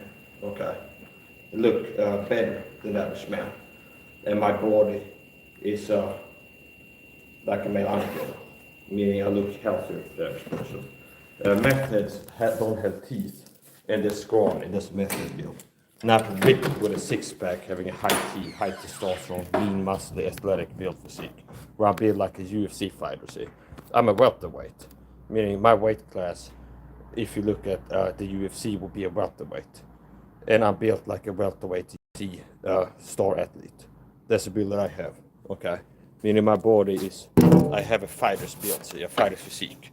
Meaning, if you look at people like Tony Ferguson in his prime, who has found the UFC, he has the same body composition pretty much as I do. David Goggins, only a little bit upscale. I think he's heavy, maybe he's close to 90 kilos, something like this. 85, 90, I guess. So it's like I'm built like I have a physique pretty close to David Goggins or Tony Ferguson in his prime, or like I guess TJ Dillashaw. So I have that type of build, a fighter's build. So you're making no sense, okay? Someone writes, I got an Conor Murphy, I got an AK for I can't run a bullet. Okay.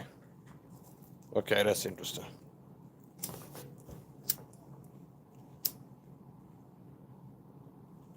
That's making me scared. I'm shitting myself. Okay. You just look like a crackhead, mate. That's all. No, I don't. I don't look like a crackhead.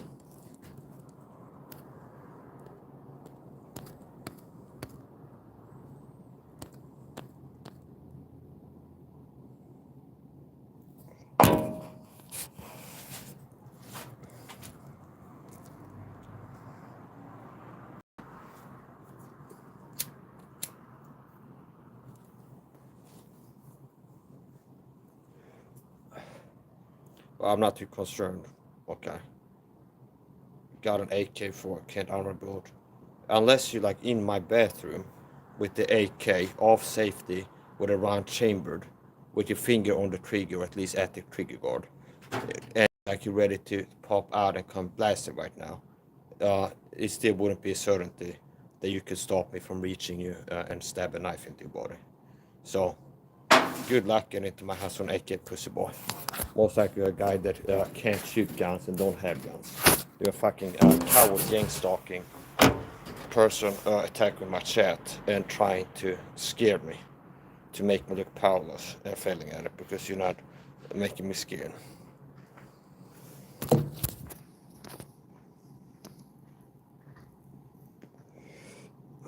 You can't grow a mustache on a fight career. Haha, you're saying Tony David yet alone, you're a fucking joke. Smoking idiot, you're on Ben's, mate. No, I'm not. So it's like you can't make up your mind. Was it heroin, meth, or Ben's? Okay. I don't take benzodiazepines, I don't smoke meth, or do heroin, or something like this. You look about 10. Okay, sure. Now, notice how people like you always expose yourself. It's like people that, it becomes more and more clear if I give you enough rope for you to hang yourself, as it were. It's like, oh, this is a person who's just attacking with lies and saying things to attack, and they're not like here communicating the truth. Like, I look like 10, okay? Which is kind of showing that you're just lying, which means you're a person trying to hurt my feelings that have shown that you're willing to use lies to try to hurt my feelings, which does not really help your credibility with the other comments. Okay, you look about 10. Yeah, okay, you sound real tough, okay? I'm sure you would talk like this if you were in the room, pussy. But a pussy beta bitch. You scared little rat coward. You don't have the balls to talk shit to me over the internet without hiding behind a fucking blank sock account. What a pathetic, disgusting piece of shit. Okay, showing up attacking people who never did something to you. And it just, what a toxic piece of shit. Okay.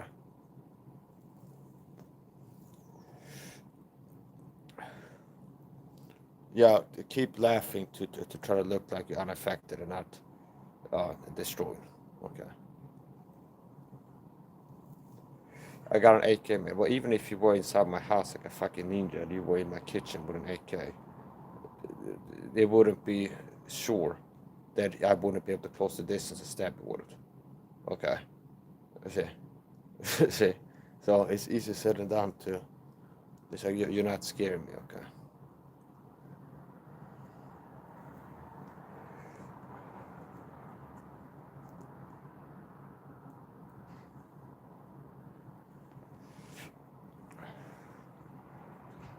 Oh yeah, that is really making me really scared.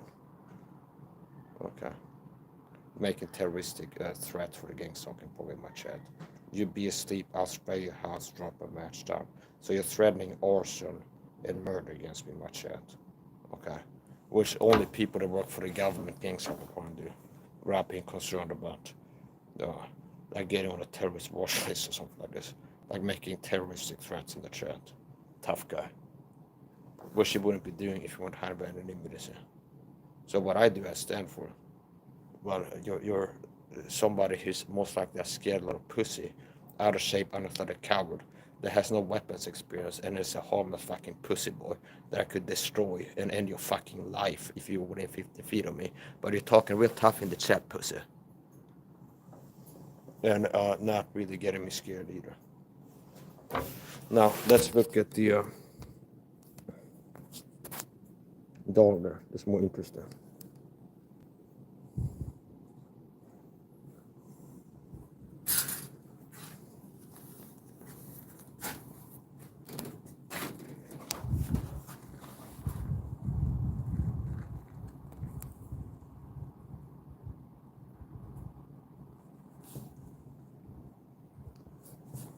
Looks like it's a little bit of Rottweiler possible.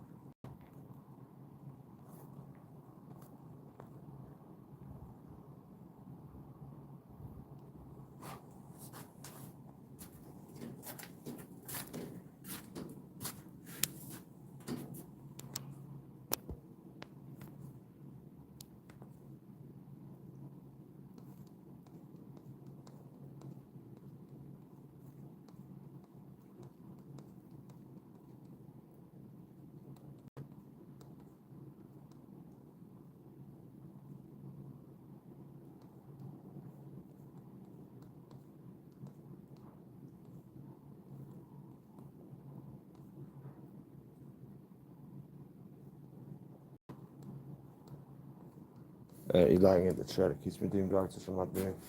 You're on Benz, man. No, I'm not on Benz. You lying piece of shit. Accuse me of being on drugs. I'm not on drugs, pussy boy. Pussy bitch. You scared little coward.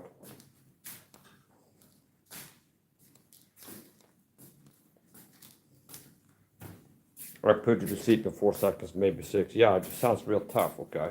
Says a guy who's got no video showing any athletic ability. Or what his physique looks like. Or anything like that. Sounds real tough, okay?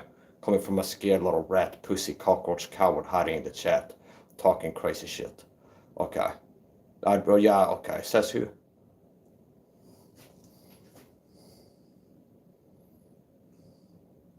Yeah, I want to make a video of yourself showing your fighting skills, sir. To back up what you're saying, you could put me to sleep in 4 seconds. So how would that play out? Exactly. I get it. You're most likely you're a cyber stalker working for this government gang stalking program, and you're here to try to make it look like I can be fucked with and normalize it. It's like, yeah, you don't have to worry about Mike because we got agents work for the program saying Mike, you could get destroyed or something like this.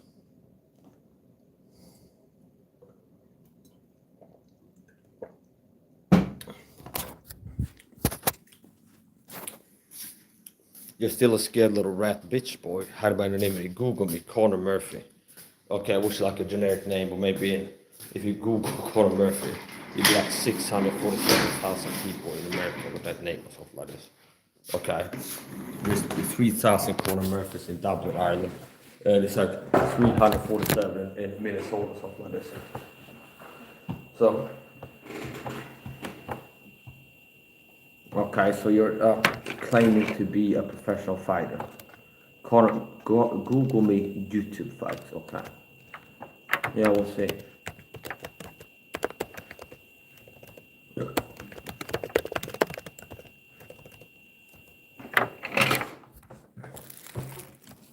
Yeah, I'm sure you're him. Yeah, I'm sure this is you. Okay.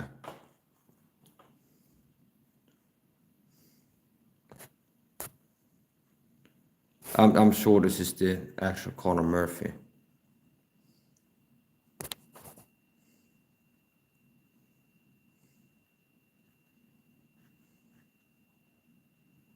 Blind husband says wife of Connor Murphy. Yeah, I'm sure you're that guy. Okay. You sound real tough. Okay. You sound real tough. People like you is what's wrong with the world.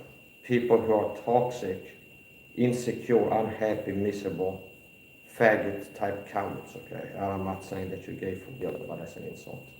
It's that people are coward bullies who show up picking on people that didn't do shit to you. So you show up attacking somebody in the chat, unprovoked. That shows how toxic you are. Yeah, I'm not doing something, I'm training my friend martial arts. You show up attacking my chat, okay? And accuse me of being on license and stuff. It's most likely being a cyber stalker, work for the program. You can't, I'm not a bully. Yeah, I'm real scared of you. Okay. And I'm real scared of you. Okay. So you can keep trying to make threats and think they're going to be scared and wait for me to show any signs of fear inside you.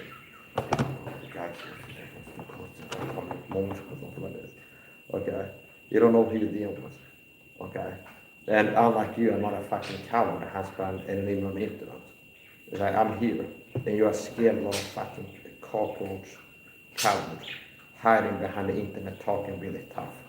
Okay. Haha, crackhead, I can see it. I'm not a crackhead, I don't do crack, okay? So that's a quality argument. How false are white words? 3 words are white words. But what is your argument proof? It's like I'm making assertions. So the same guy that says I look like a crackhead also says that I look like I'm 10 years old. So you seem like a guy who's honest with what when you talk about what someone looks like, you're always an honest person. So you say I look like a 10-year-old. Okay. So yeah, okay.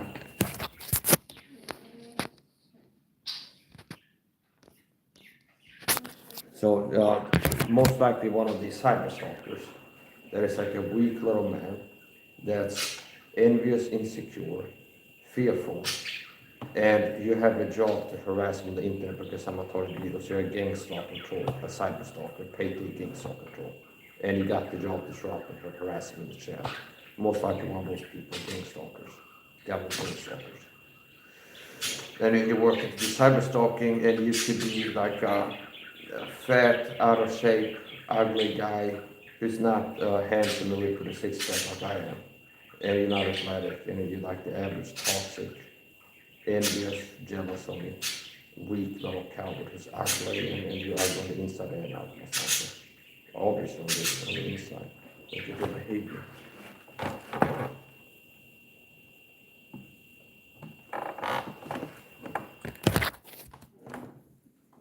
So I find it interesting how you still look like you're scared, okay? Because you give a fake name and be like, Google me, Conor McGregor or something like this. So it's like, okay, you're not admitting to who you are.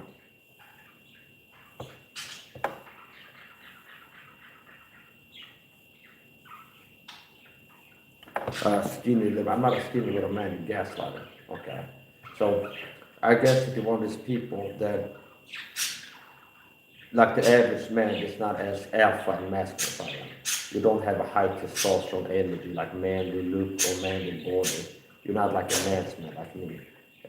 I'm more like the people in the 300 movie that can move with a spear, jump fast, and hit hard, and wield weapons, and be physically powerful, like manly, masculine.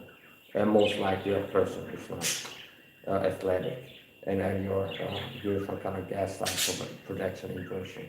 Okay, because you know a lot of guys are effeminized now, and someone like me makes them feel exposed. See? So you walk up the wrong tree, you want to talk about people being weak, you should go to Brandon Holthouse channel, and you can see a little soft sissy. Or Andrew Bush, who looks like a fucking grandmother. He's got a grandmother's board or something like this.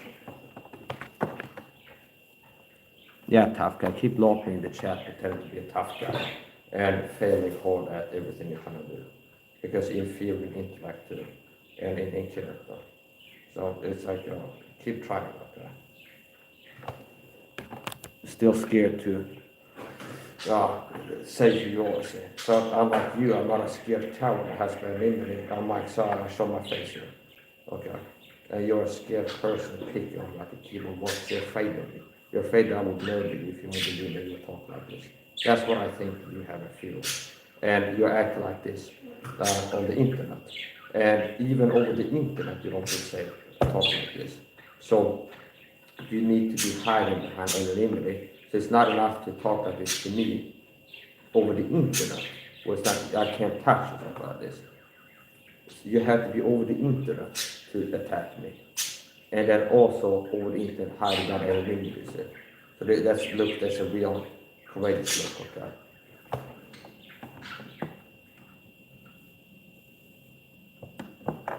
Yeah, okay.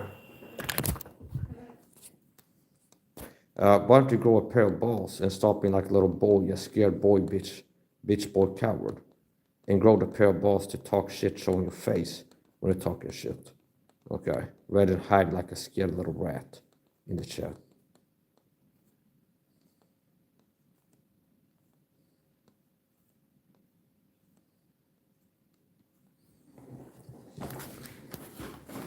So you're gonna get locked, and I'm not gonna stop streaming. I'm gonna keep doing what I do. Unlike you, I'm not a scared person. I live freely, and I do what I want to do.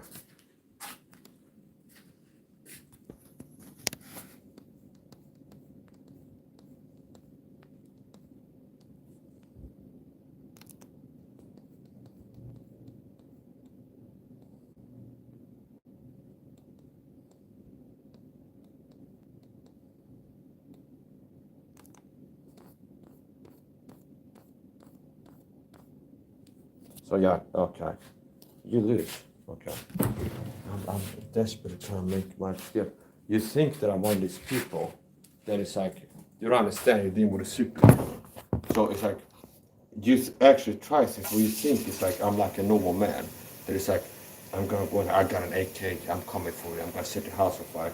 And then actually, like, what you're going for, you think I can be like, oh no, please forgive me, leave me alone, or something like that. You think, because that's how a lot of the average guys would be scared and kind of like off kilter by this type of behavior. But it's like you're operating, you're making decisions based off of bad intelligence, which leads to low quality decisions.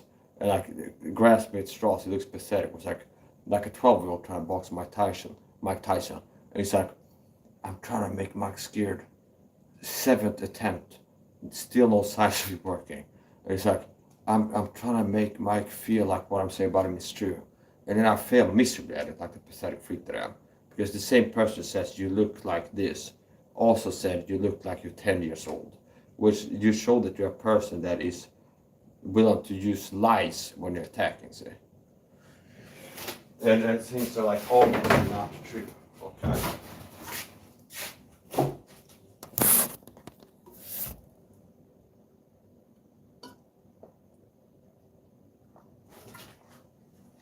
Keep walking, be a tough girl.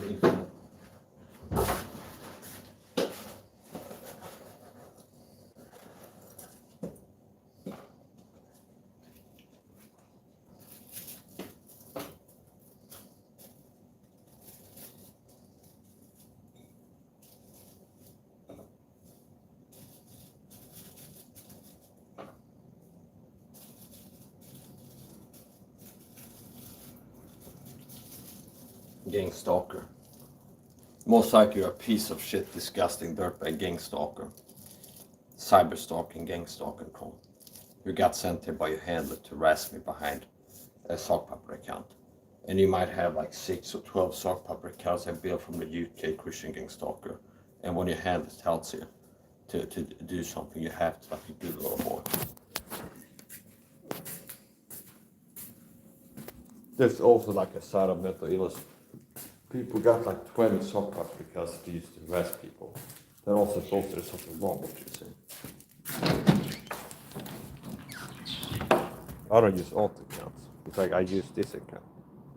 So if I want to leave comments somewhere, I use this account. So I guess that's another thing that makes me weird. If I leave a comment, give my opinion on Rogan podcast episode, it's from the YouTube channel that I'm live on right now. So if I left a comment 3 days ago, Joe Rogan is an insecure man or something like this. It's like, yeah, that's the opinion. If Rogan goes check the comments, like, oh, the guy's a streamer, let's see what he's like. And Joe can leave a comment, Mike, it's Joe Rogan here, official account. I think you're more insecure than me, something like this. See, because I'm not like a coward who's just attacking people from the shadows. So if I got negative or good things to say, I'm leaving the comment and it's me leaving it. So I guess that also makes me real now. Like a lot of people are hiding, but anonymity, exploit anonymity to be toxic online, like you.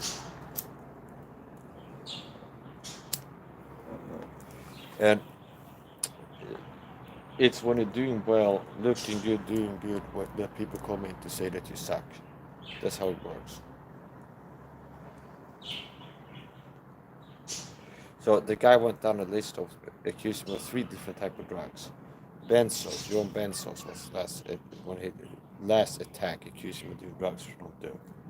Before that he was asking if I'm on meth or heroin. Okay. And then later on he goes to you're on benzos. Okay. I don't do drugs.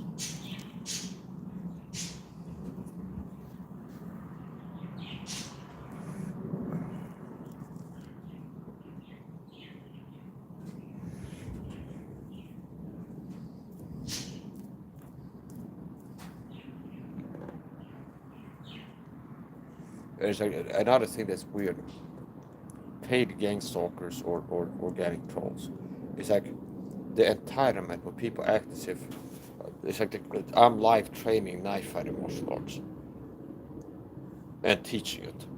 And you show up like threatening to murder me and accuse me of being a method.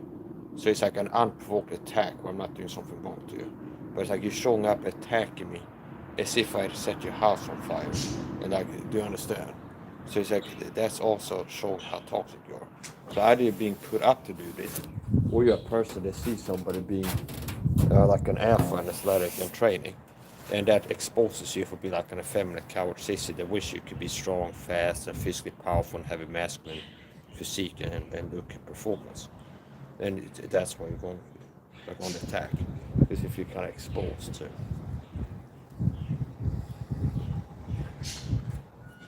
I'd like to see upload a video showing your ripped physique and your athletic ability. No, but that would take actually having a six-pack and athletic ability, and not be a guy in the chat who's just lying and making things up and LARPing, being celebrities and things like this.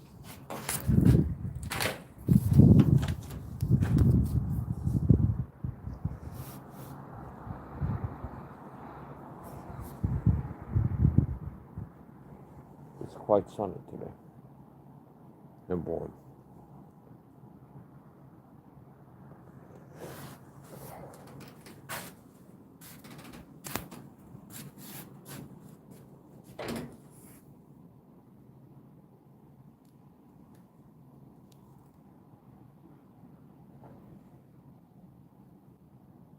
That's what I call chemtrail.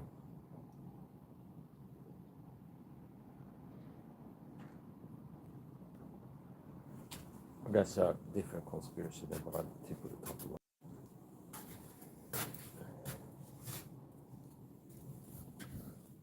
Chemtrails, geoengineering, weather modification. And if you're a person that believes in chemtrails and weather modification by the deep state, that you're doing things like this, that's almost like, wow, you're crazy. An example that shows there's a crisis. You can search, they made it rain over Chernobyl. So already like in the Cold War era, I guess around the 70s, there, 80s, they have an article like a white paper, limited hangout, where they have a website where they admit that the Soviet communist regime in the former Soviet Union made it rain over Chernobyl. Okay. And possibly after talking about this, I have to go look for them, pull it up. But here's a fact, okay? And I will state it boldly, and I can go search for it and show the articles. So some people are familiar with the Chernobyl incident by watching Netflix miniseries. Okay, that's the point. They made it rain over Chernobyl. So when they had the Pripyat, Ukraine nuclear power plant breakdown in Pripyat, and they had radioactive leakage. Okay, where they had a reactor, a Soviet reactor, suffered catastrophic failure, resulting in like the release of radioactivity into the environment. That's a major crisis, okay, and that's a local issue that quickly, a local crisis that quickly can become a global crisis. And what actually led to the Soviet Union going live on TV and news anchors like this being an incident is the cat got out of the bag, because the Swedish news media blew the whistle. The Swedish government had knowledge that there'd been a radioactive leak in the Soviet Union, because there's isotopes that have a nuclear entity. There's a isotope fingerprint where you can see all this comes from a Soviet reactor. See? So they could detect in Studsvik in Sweden, a Swedish power plant. Part of the stereotype how they run it is people work at power plants show up, and it's like a metal detector, and they have like radioactivity. They detect radioactivity, and as they check out, they check the radioactivity, and they have sensors to detect radioactivity in the Swedish power plant, and it was picking up on abnormal high levels of radiation. And then later on they tested it and figured out, oh, this is coming from a Soviet reactor, and they can detect this, that this is not radioactivity coming from a Swedish reactor, it's from a Soviet reactor. And there could be a difference in like the nuclear fingerprint in the isotope. Okay, so. Now the cat is out of the bag, it is radioactivity coming from Russia. And at this point, the cat is out of the bag. And in Soviet era Russia, it's like keep things under wraps and kind of control people's perception. And it's like you have to stay grounded media to this. But I guess what made them make a news broadcast on Russian TV is that, yeah, there's been a radioactivity, there's been an incident. Don't panic. It's that it comes out of the bag. It's like people in Sweden now. So now here's to the point. They now you have a nuclear reactor leaking radioactivity in the environment. So it's not that it's just like an invisible force, but if you have high radiation and you introduce sand particles or dust particles, now these dust particles have soaked up radiation, and it's a radioactive dust particle. And if it floats away, it's carrying radiation. So do you understand? So it's like if you have a pair of socks and you go to the Soviet power plant and rub it on the elephant's foot in the basement, okay? And then you bring it home. It's like you can get cancer if you just keep this on your body after that. Because it's like it's soaked up radiation, this sock. And now it's carrying radiation. You can detect it with hydrogen. It's like you bring it to the sock, it's like this, and it's measured in Röntgen, 6,000. Okay. So anyways, the point. So now you have a crisis, and you have radioactivity leaking from a broken down nuclear reactor in Chernobyl, and there's melted like metal that is highly radioactive. There's something called the elephant foot in the basement of the power plant. Yeah. And if you would like touch that, it will give you like a certain death. Okay. There's certain places like where if you spend this amount of time in this place as part of like a cleanup crew and like the EMS workers, it's a death sentence. It's like you're gonna die. Okay. There's also another guy that perished in terms of, now I'm writing statistics, I won't plan for information off the top of my head again. So on the top of radiation sickness, there was a Japanese scientist. They got exposed to extreme levels of radiation when they were working with radioactive stuff. And it was like a leak in the environment. And he was in a hospital, and he had like radioactivity burns. And he was, I think, like, bleeding, he was crying blood, or he was bleeding. It was like a very gruesome death, okay. There's also an instance I remember, I think it was in Thailand, another nuclear incident. So this is like in the folders in my brain of nuclear incidents and incidents involving humans and like accidents. So they had a X-ray machine in Thailand, okay. And the X-ray machine, either X-ray or MRI, some machine, hospital machine, that has a radioactive part to it. And somebody has discovered this, and it was at like a Thai waste dump, where somebody owns a business, they got a waste dump, okay, with like cars and motorcycles and things like this. And this machine ended up there, and one of these rods that somebody had said drop and run, and then like a nuclear system on it. That's one of the most scary words to read if you're holding an object that says drop and run, okay?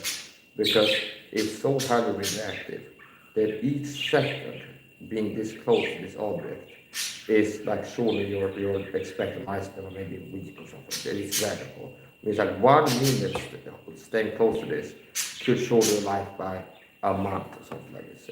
So like, do you understand? It's like, it makes a big difference. So it's like, it's a big problem to have gotten this close for any amount of time to this object.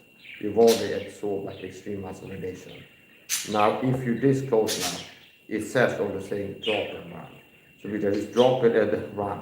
So like, increase the distance to reduce. You want to absorb radiation, like don't be absorbing more radiation. So get as far away from this as possible. And then you should be engaged in decon procedures. Okay. And later on, it's like people got involved in that and deconing, working to deal with this. So there's been quite a number of like nuclear accidents in this moment. There's also an incident in nuclear, a broken area where you have like an incident with a nuclear organ. Okay. So anyway, here's the point. And here's another thing, where you can have submarines, like a nuclear reactor having submarine that crashes. And now you have like a reactor. Now it's not as bad as if it's a, yeah, but it's not good. So here's the point. Soviet Russia, the nuclear power plant incident, they made it rain there, okay? So that's not a wacky conspiracy. That's like an admitted case of cloud seeding, weather modification, geoengineering, so-called, where the Soviet government made it rain at will as a response to the crisis, the nuclear crisis. So you have Chernobyl here. You have an extreme high radioactivity zone. There's a lot of radioactivity there. And you have like gas in the air, like radioactive gas, and dust and sand and stuff are in the air like particles that are highly radioactive, and they're floating in the air. And this dispersion can affect other areas. So like this is like a bad place now, but the radioactivity can leak and spread over to Sweden. They can be picked up by certain currents, air currents, and you have radioactive fallout, acid rain in Sweden. So after this, I think to this day, they still have some kind of restricted recommendations not to eat like mushrooms picked in northern Sweden or something like this in this season. For sure, like right after, they're told like you can't eat beer or mushrooms, something like this, because there's certain things where they have acid rain and radioactive fallout in Sweden, because the radioactivity from mushroom was carried by currents, and it rains over Sweden, and the radioactive particles, the radioactivity falls to the ground, and it's soaked up by blueberries and mushrooms and things like this. So here's to the point now. When they were figuring out how to deal with this, and notice how they come up with that in the, they don't have that part of the plot in the Netflix miniseries on Chernobyl. See? But what happened in real life is they made it rain, and how they did that is they flew choppers and dumped radioactive silver iodide or silver iodine, some kind of silver salt, and dumped it out there, either fired a killer shells or like carried it and dumped it from airplanes, okay, from a chopper to cloud seed. So there's certain things we can disperse salt from an airplane. They can absorb moisture in clouds, resulting in rainfalls here. So how God programmed nature to work is the clouds soak up water, and when they're full, they let down rain. Okay, so if the moisture level in a certain region of air reaches this level, it triggers rainfall. Okay, so it's like an invisible sponge soak up humidity. It gets this humid, it triggers rainfall. Okay, so you have evaporation like lakes and moisture going up, and then if it's a lot of moisture here, it can create rain. So you can basically trigger rain by releasing certain things into the air, salt or a certain type of silver iodide, what it is. So they made it rain in Russia. Why did they do that? Because you have radioactivity going up like smoke here over Chernobyl, and then winds too. And it might end up, Moscow is messed up now because the wind currents this day carried a lot of this radiation from Chernobyl over to Moscow. It rained, and now the Kremlin we have to evacuate, never go here again. See? So what they did was cloud seed to make it rain. Because if you have radioactive particles like dust and it rains, these dust particles that are not that heavy and can float and carry by wind, if there's rain and high humidity, it brings it to the ground, which results in a higher concentration of radiation right here beneath the rain, and less radioactivity carried by the winds to Sweden or Moscow or some other place. So that meant they kind of sacrificed the ingredients. Was that they're making it rain, which means that instead of like kind of spreading it out, all this radiation, it's like here's the radiation and it's raining here, so a lot of radiation is ending up in this spot beneath the rain cloud. So that's an actual historical example of emergency cloud seeding operations, where that's admitted that the Soviet Union made it rain over Chernobyl to deal with the radioactivity. And now I've put all this from memory, and I will go and I'm gonna prove that I don't make things up. So they made it rain over Chernobyl. Here, for the Chernobyl nuclear disaster, Russian military policies cloud seeding techniques with silver iodide to induce rain over the Chernobyl area. This was done to prevent radioactive fall from reaching Moscow. It looks like Mike is not a dumb idiot like most people. He can actually remember things he's studied before. And other major cities. The operation involved flying over Chernobyl, Belarus, which I believe means small Russia in Russian. Okay. Releasing the chemical agent to create rain that would wash out the radioactive particles. So exactly what I just said. See? How did it make it rain? Major Alexei Grushin repeatedly took to the skies above Chernobyl and Belarus and used artillery shells with silver iodide to make rain clouds that would wash out radioactive particles. So that's basically it. I went from memory, and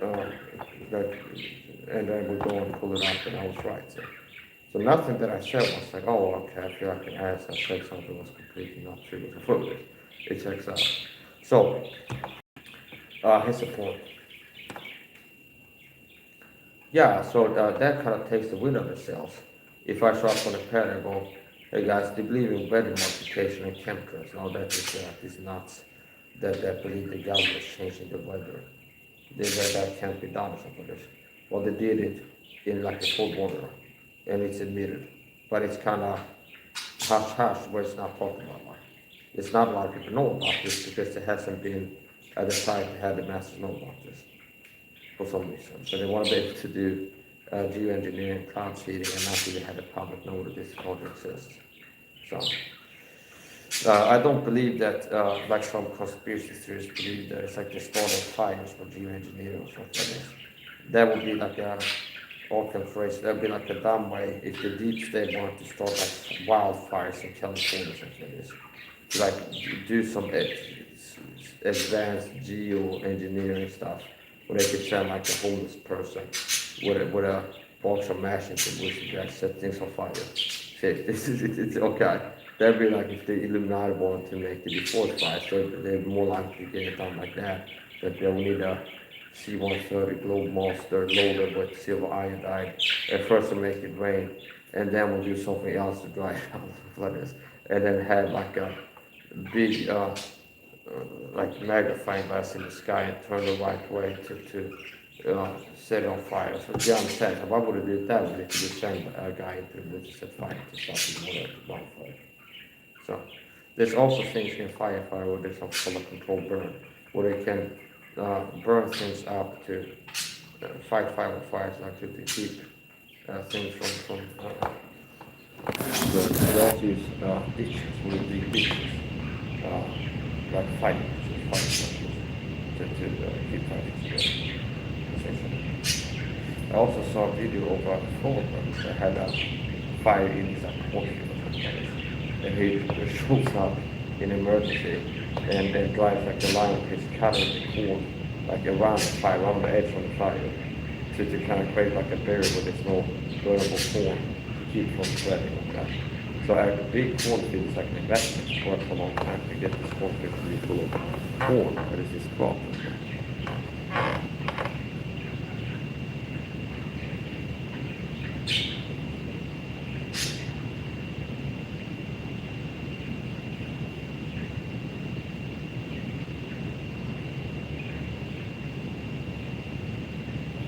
Yeah, so there's also there was also a lot of people that sacrificed themselves in these in Chernobyl. Because we need somebody to go to the basement and like turn this crank and stuff like this. Which would mean that like you're going to light the cord. You need to go and wait for this cord on it to fill the water and like turn off this pump and stuff like this. And that'll be like a suicide mission because you're going to talk so much radiation that it's like you're going to die.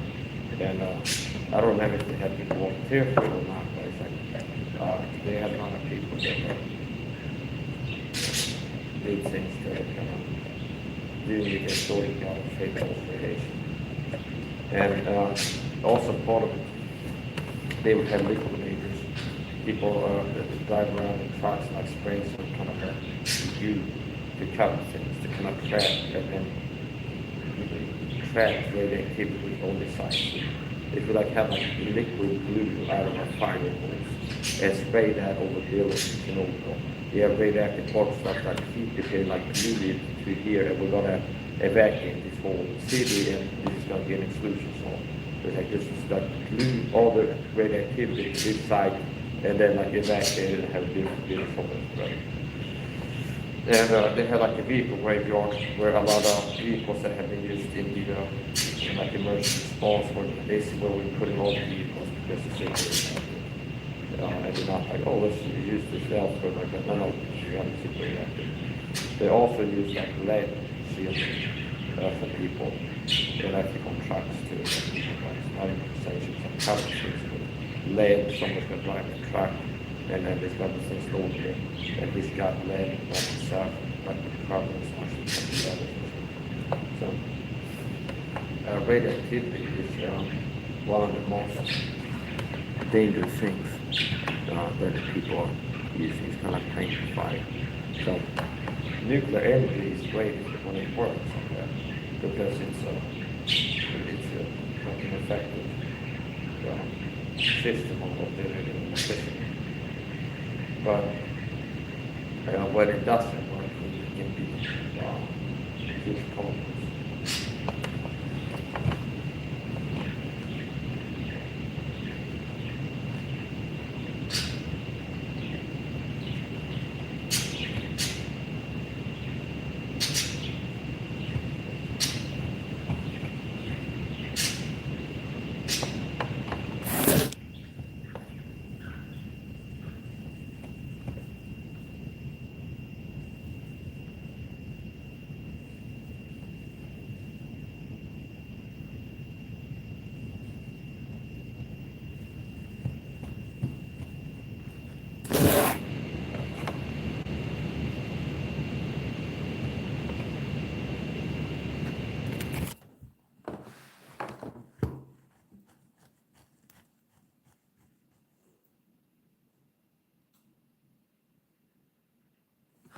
this is a person who showed up, sort of attacking me unprovoked. Okay. So it's like, what I ever did to you? You show up on a stream of a guy training on YouTube and start attacking them. Here. First comment. Heroin or meth? What's your drug of choice today? Rock or needle? And then I went, what makes you think I'm on drugs? I'm not on drugs. You just look like a crackhead, makes it all. So this is most likely the same person, a government cyberstalk, somebody worked for the prosecution called gang stalking, with several sock opera casts and the switching, okay? So here, this person running. You just look like a crackhead, mate, that's all. There's a person starts attacking me with lies, unprovoked. They say, I've never seen this guy before. Start coming attacking me saying I'm on drugs, okay?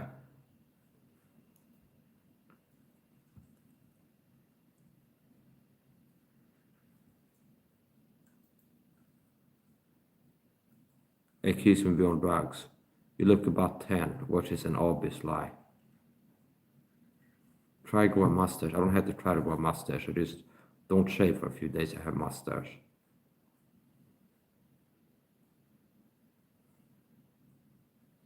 What a normal, sweet person, okay? Show up and start attacking somebody unprovoked and go into terroristic threats and things like this.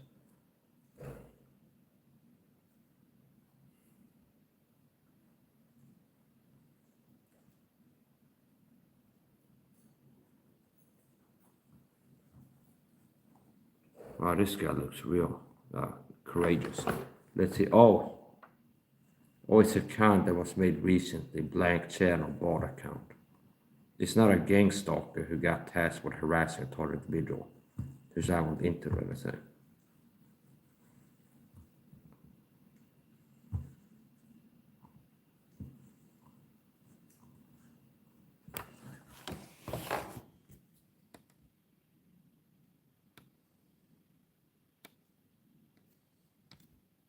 So a lot of people start harassing me, attacking my chat.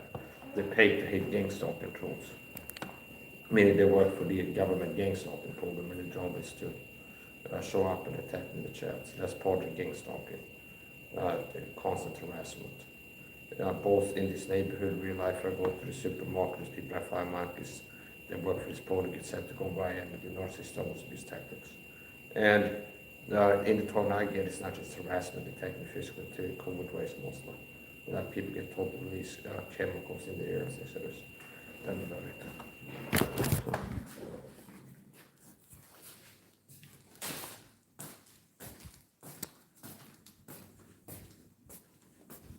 And I won't be surprised if the person is projecting they're like a government gang stalker and they're like a crackhead meth head because they like to recruit people that are like antisocial and have drug addictions. A lot of people that work for the gang stalking program, as like boots on the ground foot soldiers work for the program, the people that have drug addictions or they're weird or something. They got caught watching CP or something like this, and the government approaches them, hey, we can put you away as a CP watcher unless you start working for us, and that's how they get recruited into the persecution program. And the other people could be like the local crackhead. There is like the cops look the other way, let them do the drugs, and they work for the government program, harassing people, kind of stuff. And that's what I believe. Yeah.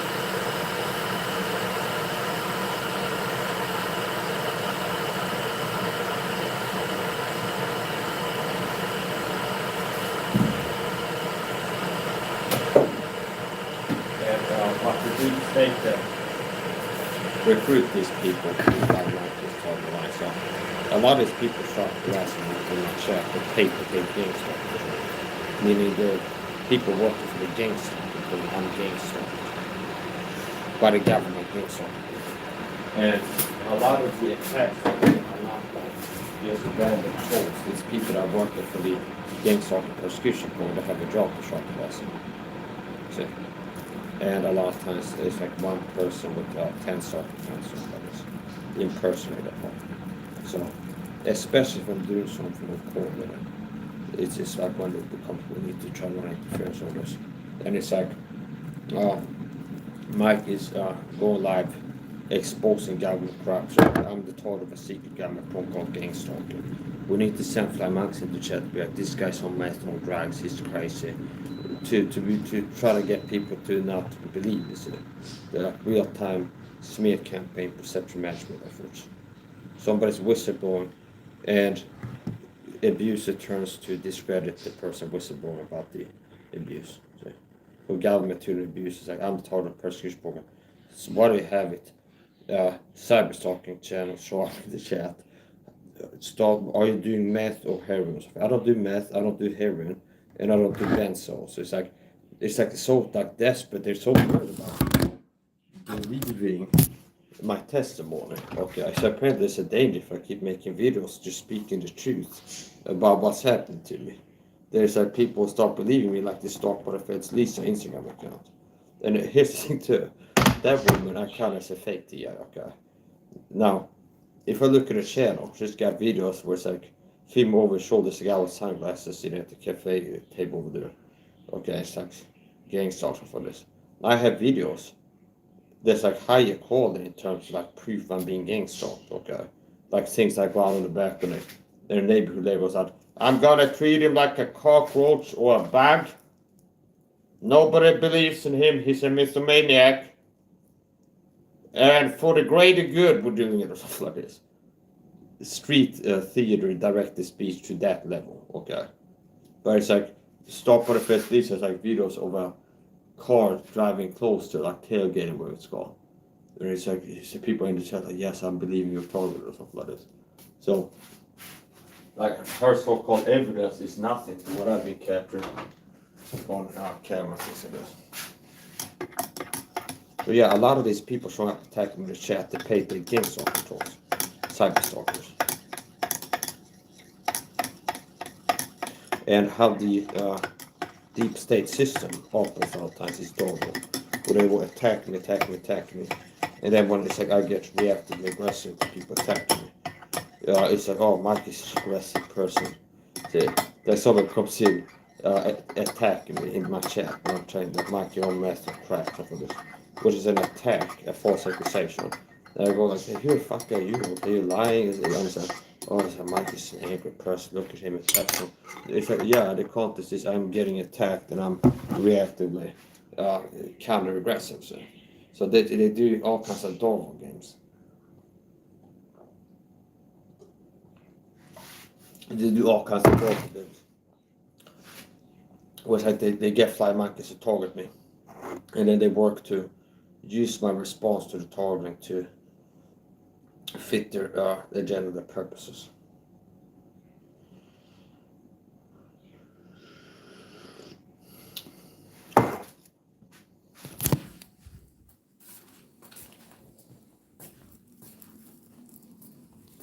It's like you flying monkeys can say that I'm crazy and a mess, but that doesn't change the documentation I have of targeting. Okay.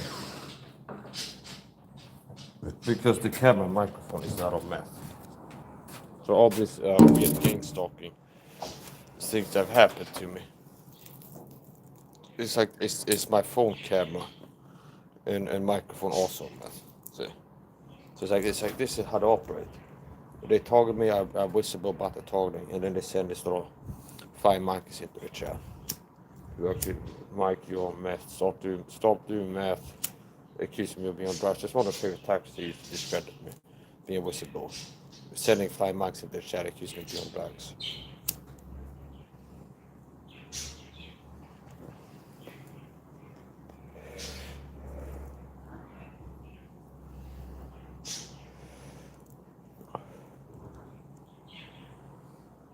So the truth is the truth.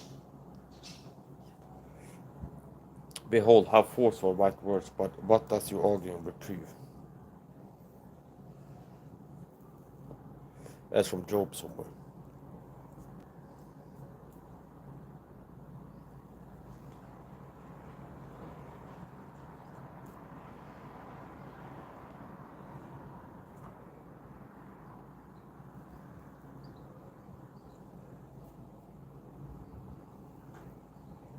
Yeah, so my problem with Stop by the Feds Lisa is she's minimizing the targeting. And she makes it sound like gang stalk is not a big of a deal. She covers only the narcissistic abuse angle. And then minimizing certain target tactics. So she brought up people go inside your home if you target video, then goes, well, they're just doing that to mess with your mind or something like this. Or if they go inside your home, it's to contaminate your environment with toxins. Or drag or poison your food in your fridge. Also, one of the ways they might try to assassinate me is to poison me with fentanyl and then kill me with an overdose. And be like, oh, to prep for that, we have 5 marks in the chat saying this guy's on meth, this guy's on meth. And one of the ways we might, if we want to take Mike out, is we can intercept his packages and put fentanyl in one of his packages or something like this, and hope he'll have an OD. I talked about this before when teaching targets how to deal with gang stalking, and talk about why it's so important for them to protect themselves. And set up security systems to make it hard for a target to successfully achieve covert entry into their premises or their way, which is hopefully the problem will do if you don't take measures to stop it, or at the very least make it harder.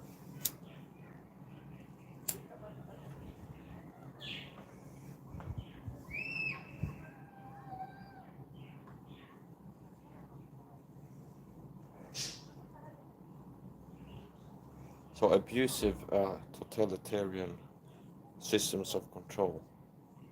The abusive system of control. Abusive systems of control always work to discredit whistleblowers and demonize and vilify themselves.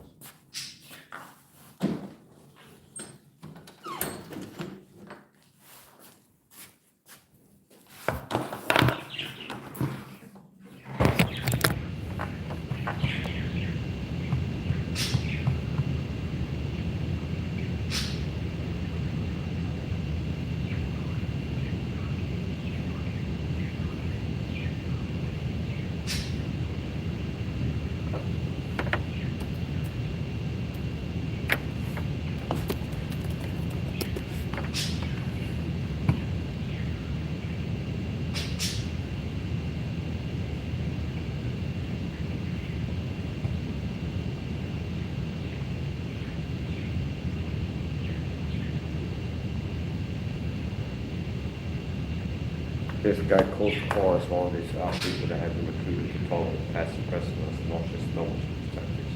After I scratched his tail at some point, he started targeting me, so he got put on the target for this gang stalking prosecution.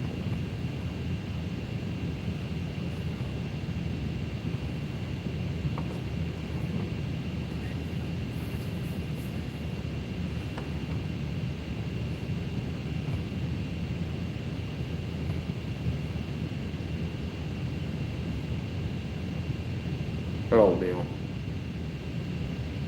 Leon was in the chat. Hello.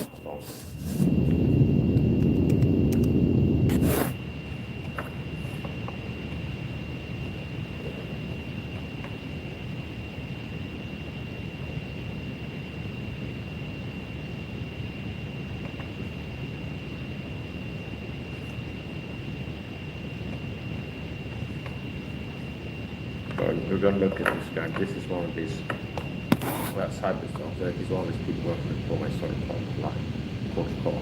This happens all the time. I've had my career do that, Tony Ferguson, and it happens quite frequently. If I subscribe to somebody on YouTube or Instagram, that they will start talking from the deep state with narcissistic goals in this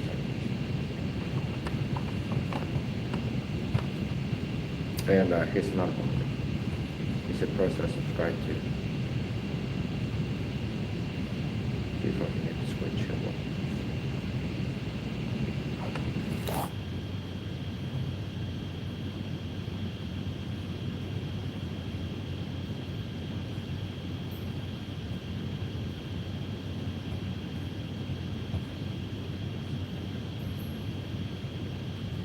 I just need to want to screenshot like that.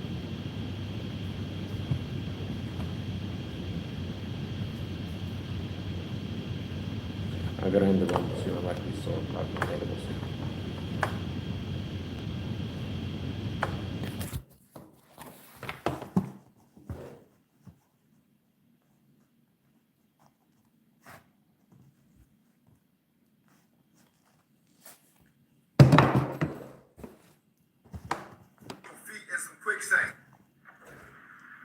Yo, what's good, y'all?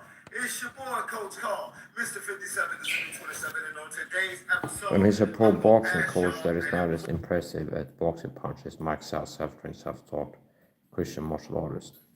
Okay. He's not hitting as hard, his hand speed's not as good. He boasts about his cardio, but it's like outshining him in every aspect. Meaning, they boast about 30-second burnouts, and I did like 30-minute ones or 3-minute ones. He also how to punching power. Apparently, I don't need to watch the videos about it because I already got punching power superseding yours. Pro boxer.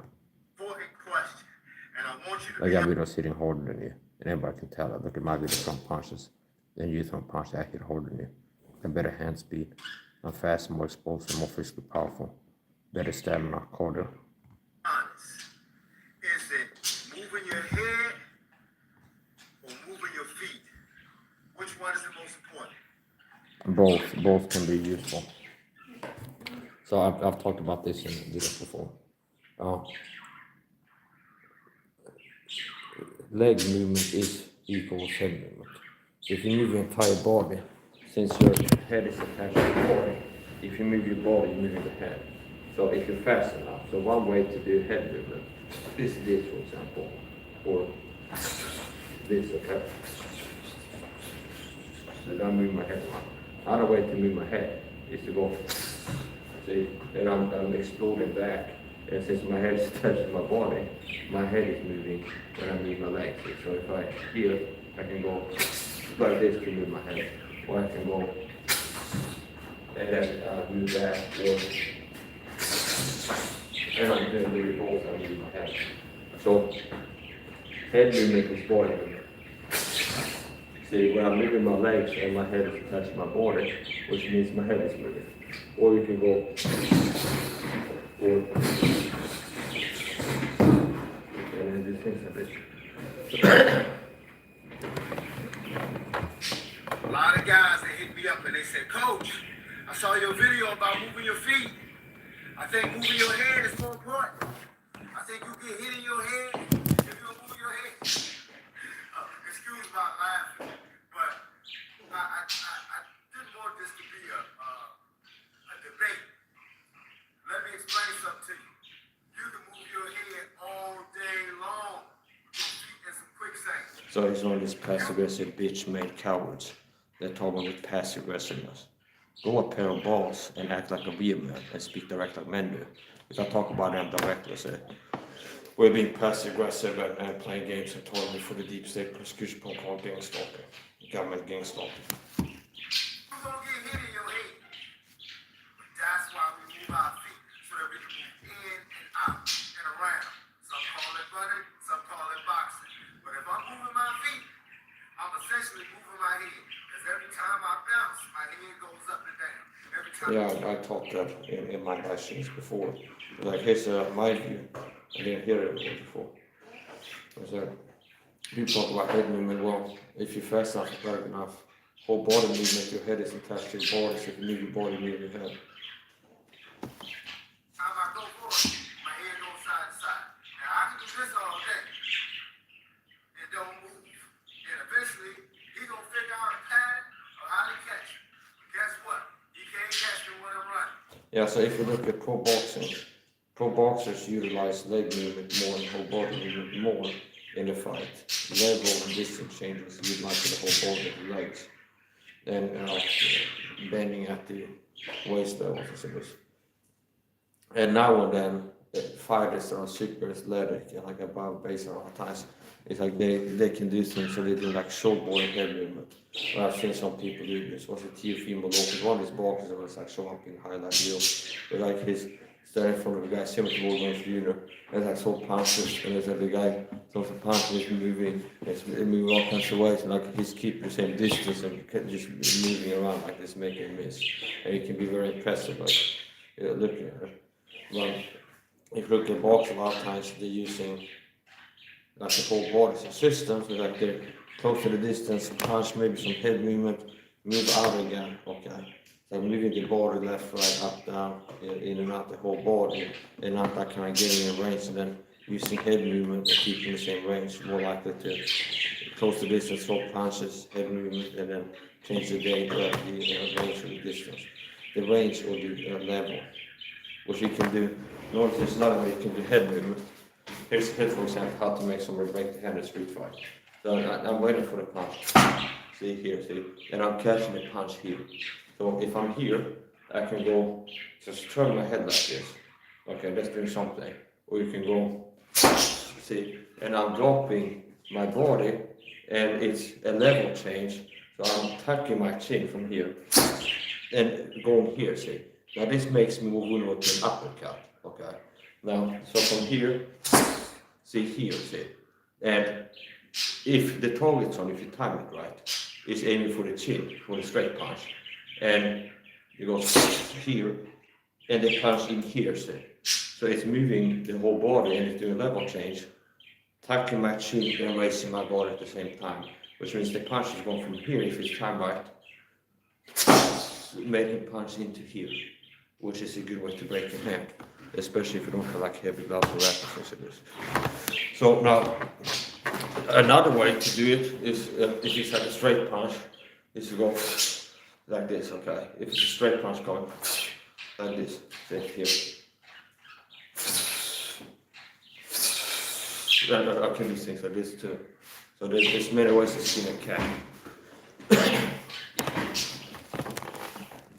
why we do it. That's why the feet are the most important part of boxing.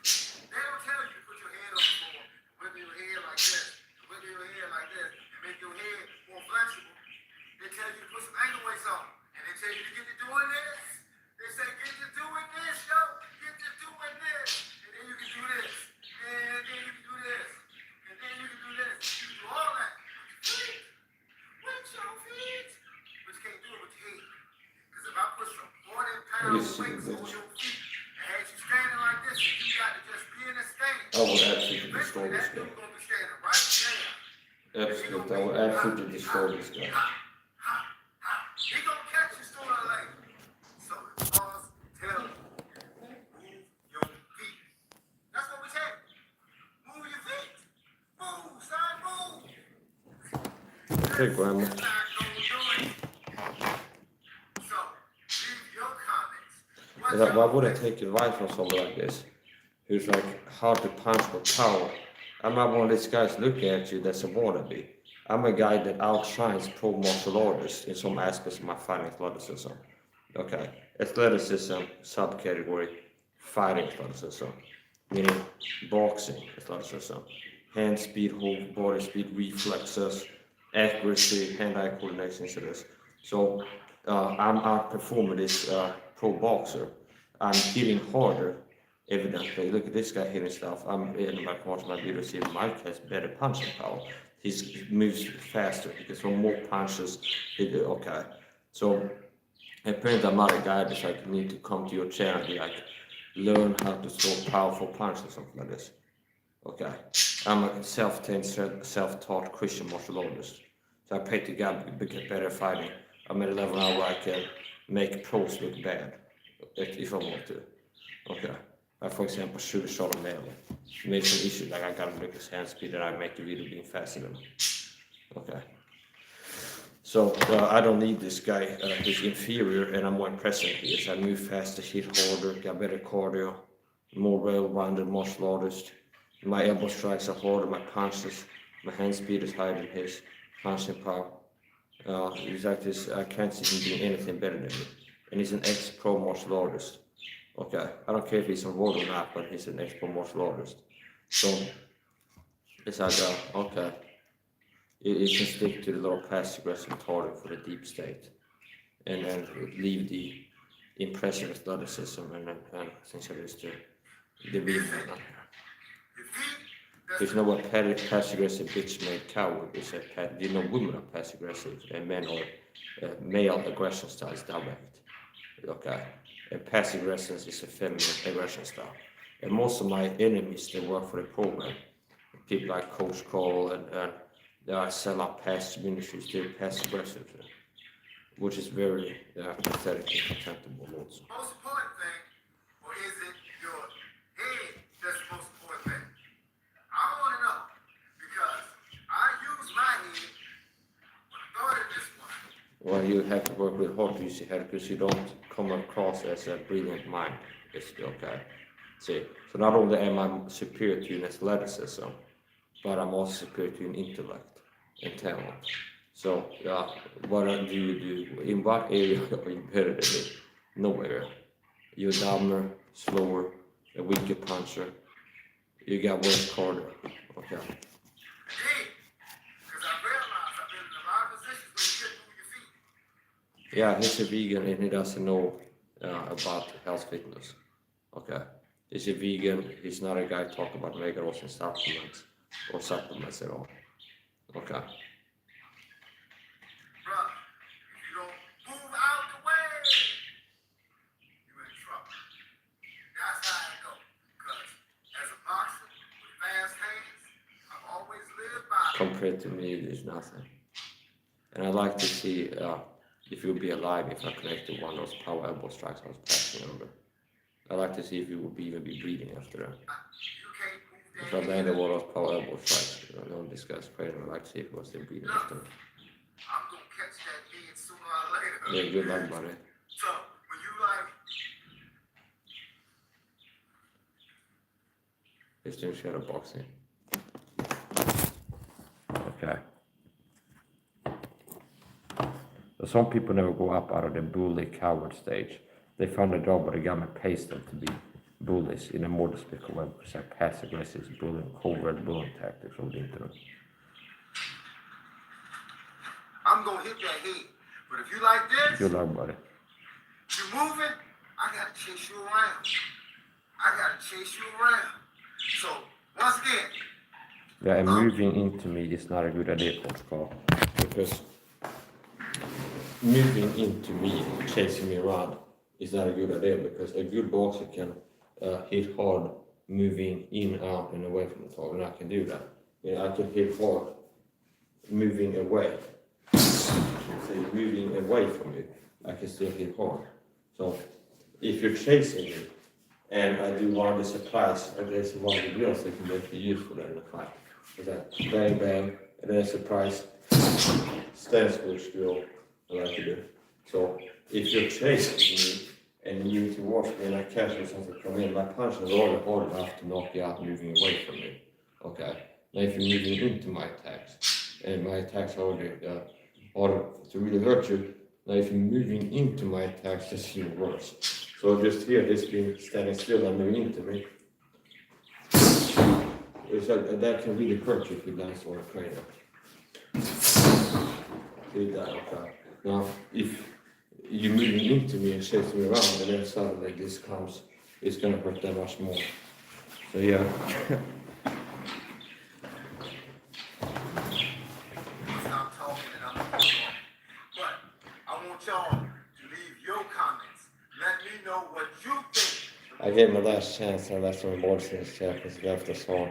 I also had the camera with him, but he just doubled down on taking orders to talk after that. So I tried to be like, leave a positive after he started talking, he gave it like a chance. I dropped some emojis on his chair, and after that he went back to talking to me again. So it's like there's no more chances. Most important thing is, think about what I just said. Get in I the ring make and you try. look bad. I make guys like you look bad, Coach Carl. And then get back up here and leave a comment.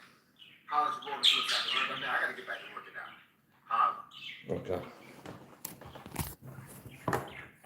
See what else this guy's been uploading.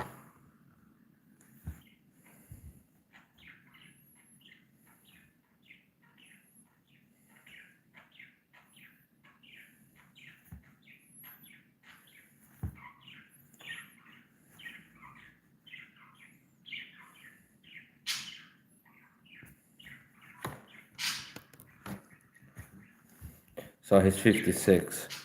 It'd be interesting to see if Greg Reset made an ad on our video on it. Is this guy injecting words in it himself? Is he on HRT, TRT? 57 or 56?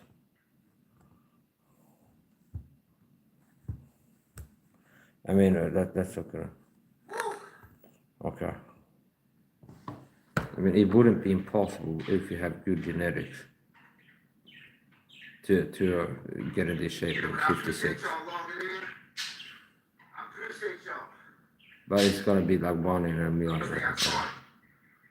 especially on the vegan diet. You realize it's a combination of things that land a punch. It ain't just your arm, it's your shoulders, it's your obliques. Remember I talked about your obliques? It's the wall injections into right butt cheek. Okay, you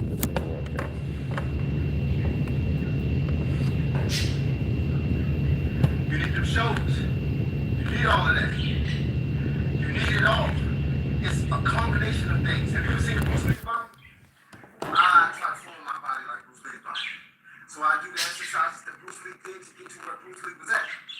That's why at my age, I can still sit back and wow! I still sit back and throw the I'm not impressed by the clip. It's cute, okay. It's a real sweet protocol. Hit the little pictures on the box. I still sit back and throw them kicks, throw them elbows, throw them blows. I still sit back and Bruce Lee was at. That's why at my age, I can still sit back and wow! Okay, so yeah. Well, maybe it's also doing testosterone injections, and that's why he had his age so fixed there up.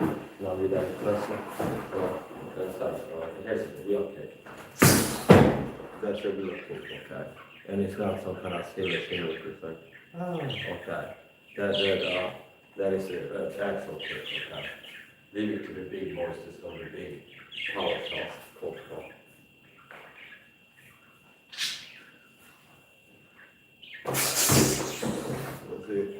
I don't think he'd be involved that too much. Okay. I pray that I don't need to do pistol squats obviously, but like here's the exercise. I've been doing pistol squats, like training my legs a lot, but I can jump and leap and kick forward and things like that. So I guess if people like you gotta try it hard. And that's more just put it there. That would be more comfortable than it is. And that's also good. Now I like my side kicks more. These type of kicks. Now turn to the side of here.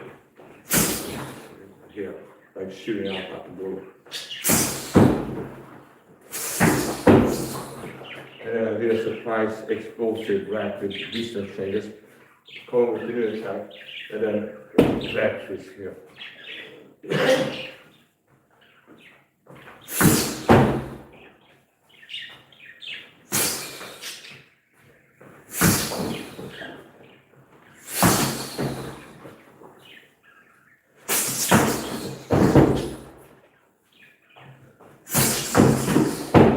And that's like a jumping turkey.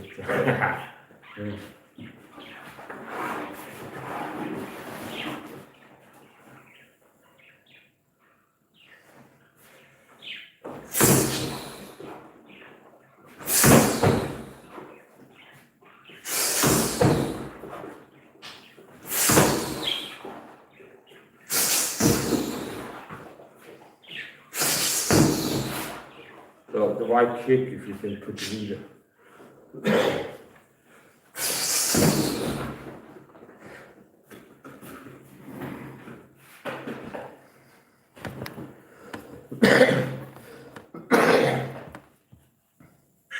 I still sit back and throw them kicks, throw them elbows, throw them balls. That's all I'm saying. Some stuff I do just because it's hard. Hey.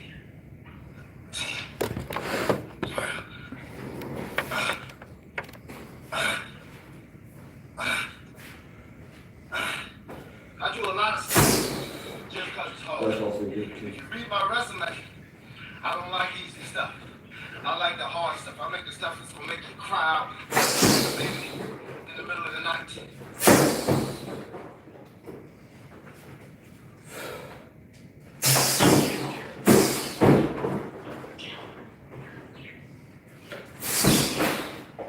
It's not that one miss because I was going for this.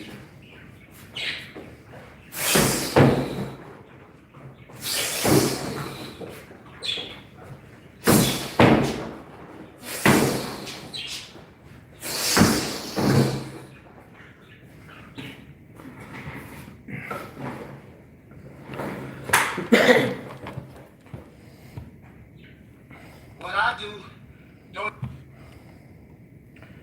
Yeah, so come here, set it to my face, go. A little passive aggressive beta bitch. Maneuvers. Du når så står och Sirius tax, I wanna come and set it to my face, bitch, bro.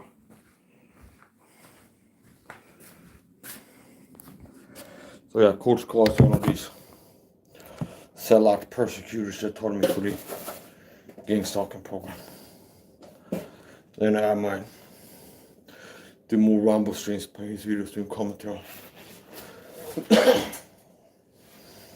I gotta finish up. I got phone calls to make. Might go back to stream later, we'll see.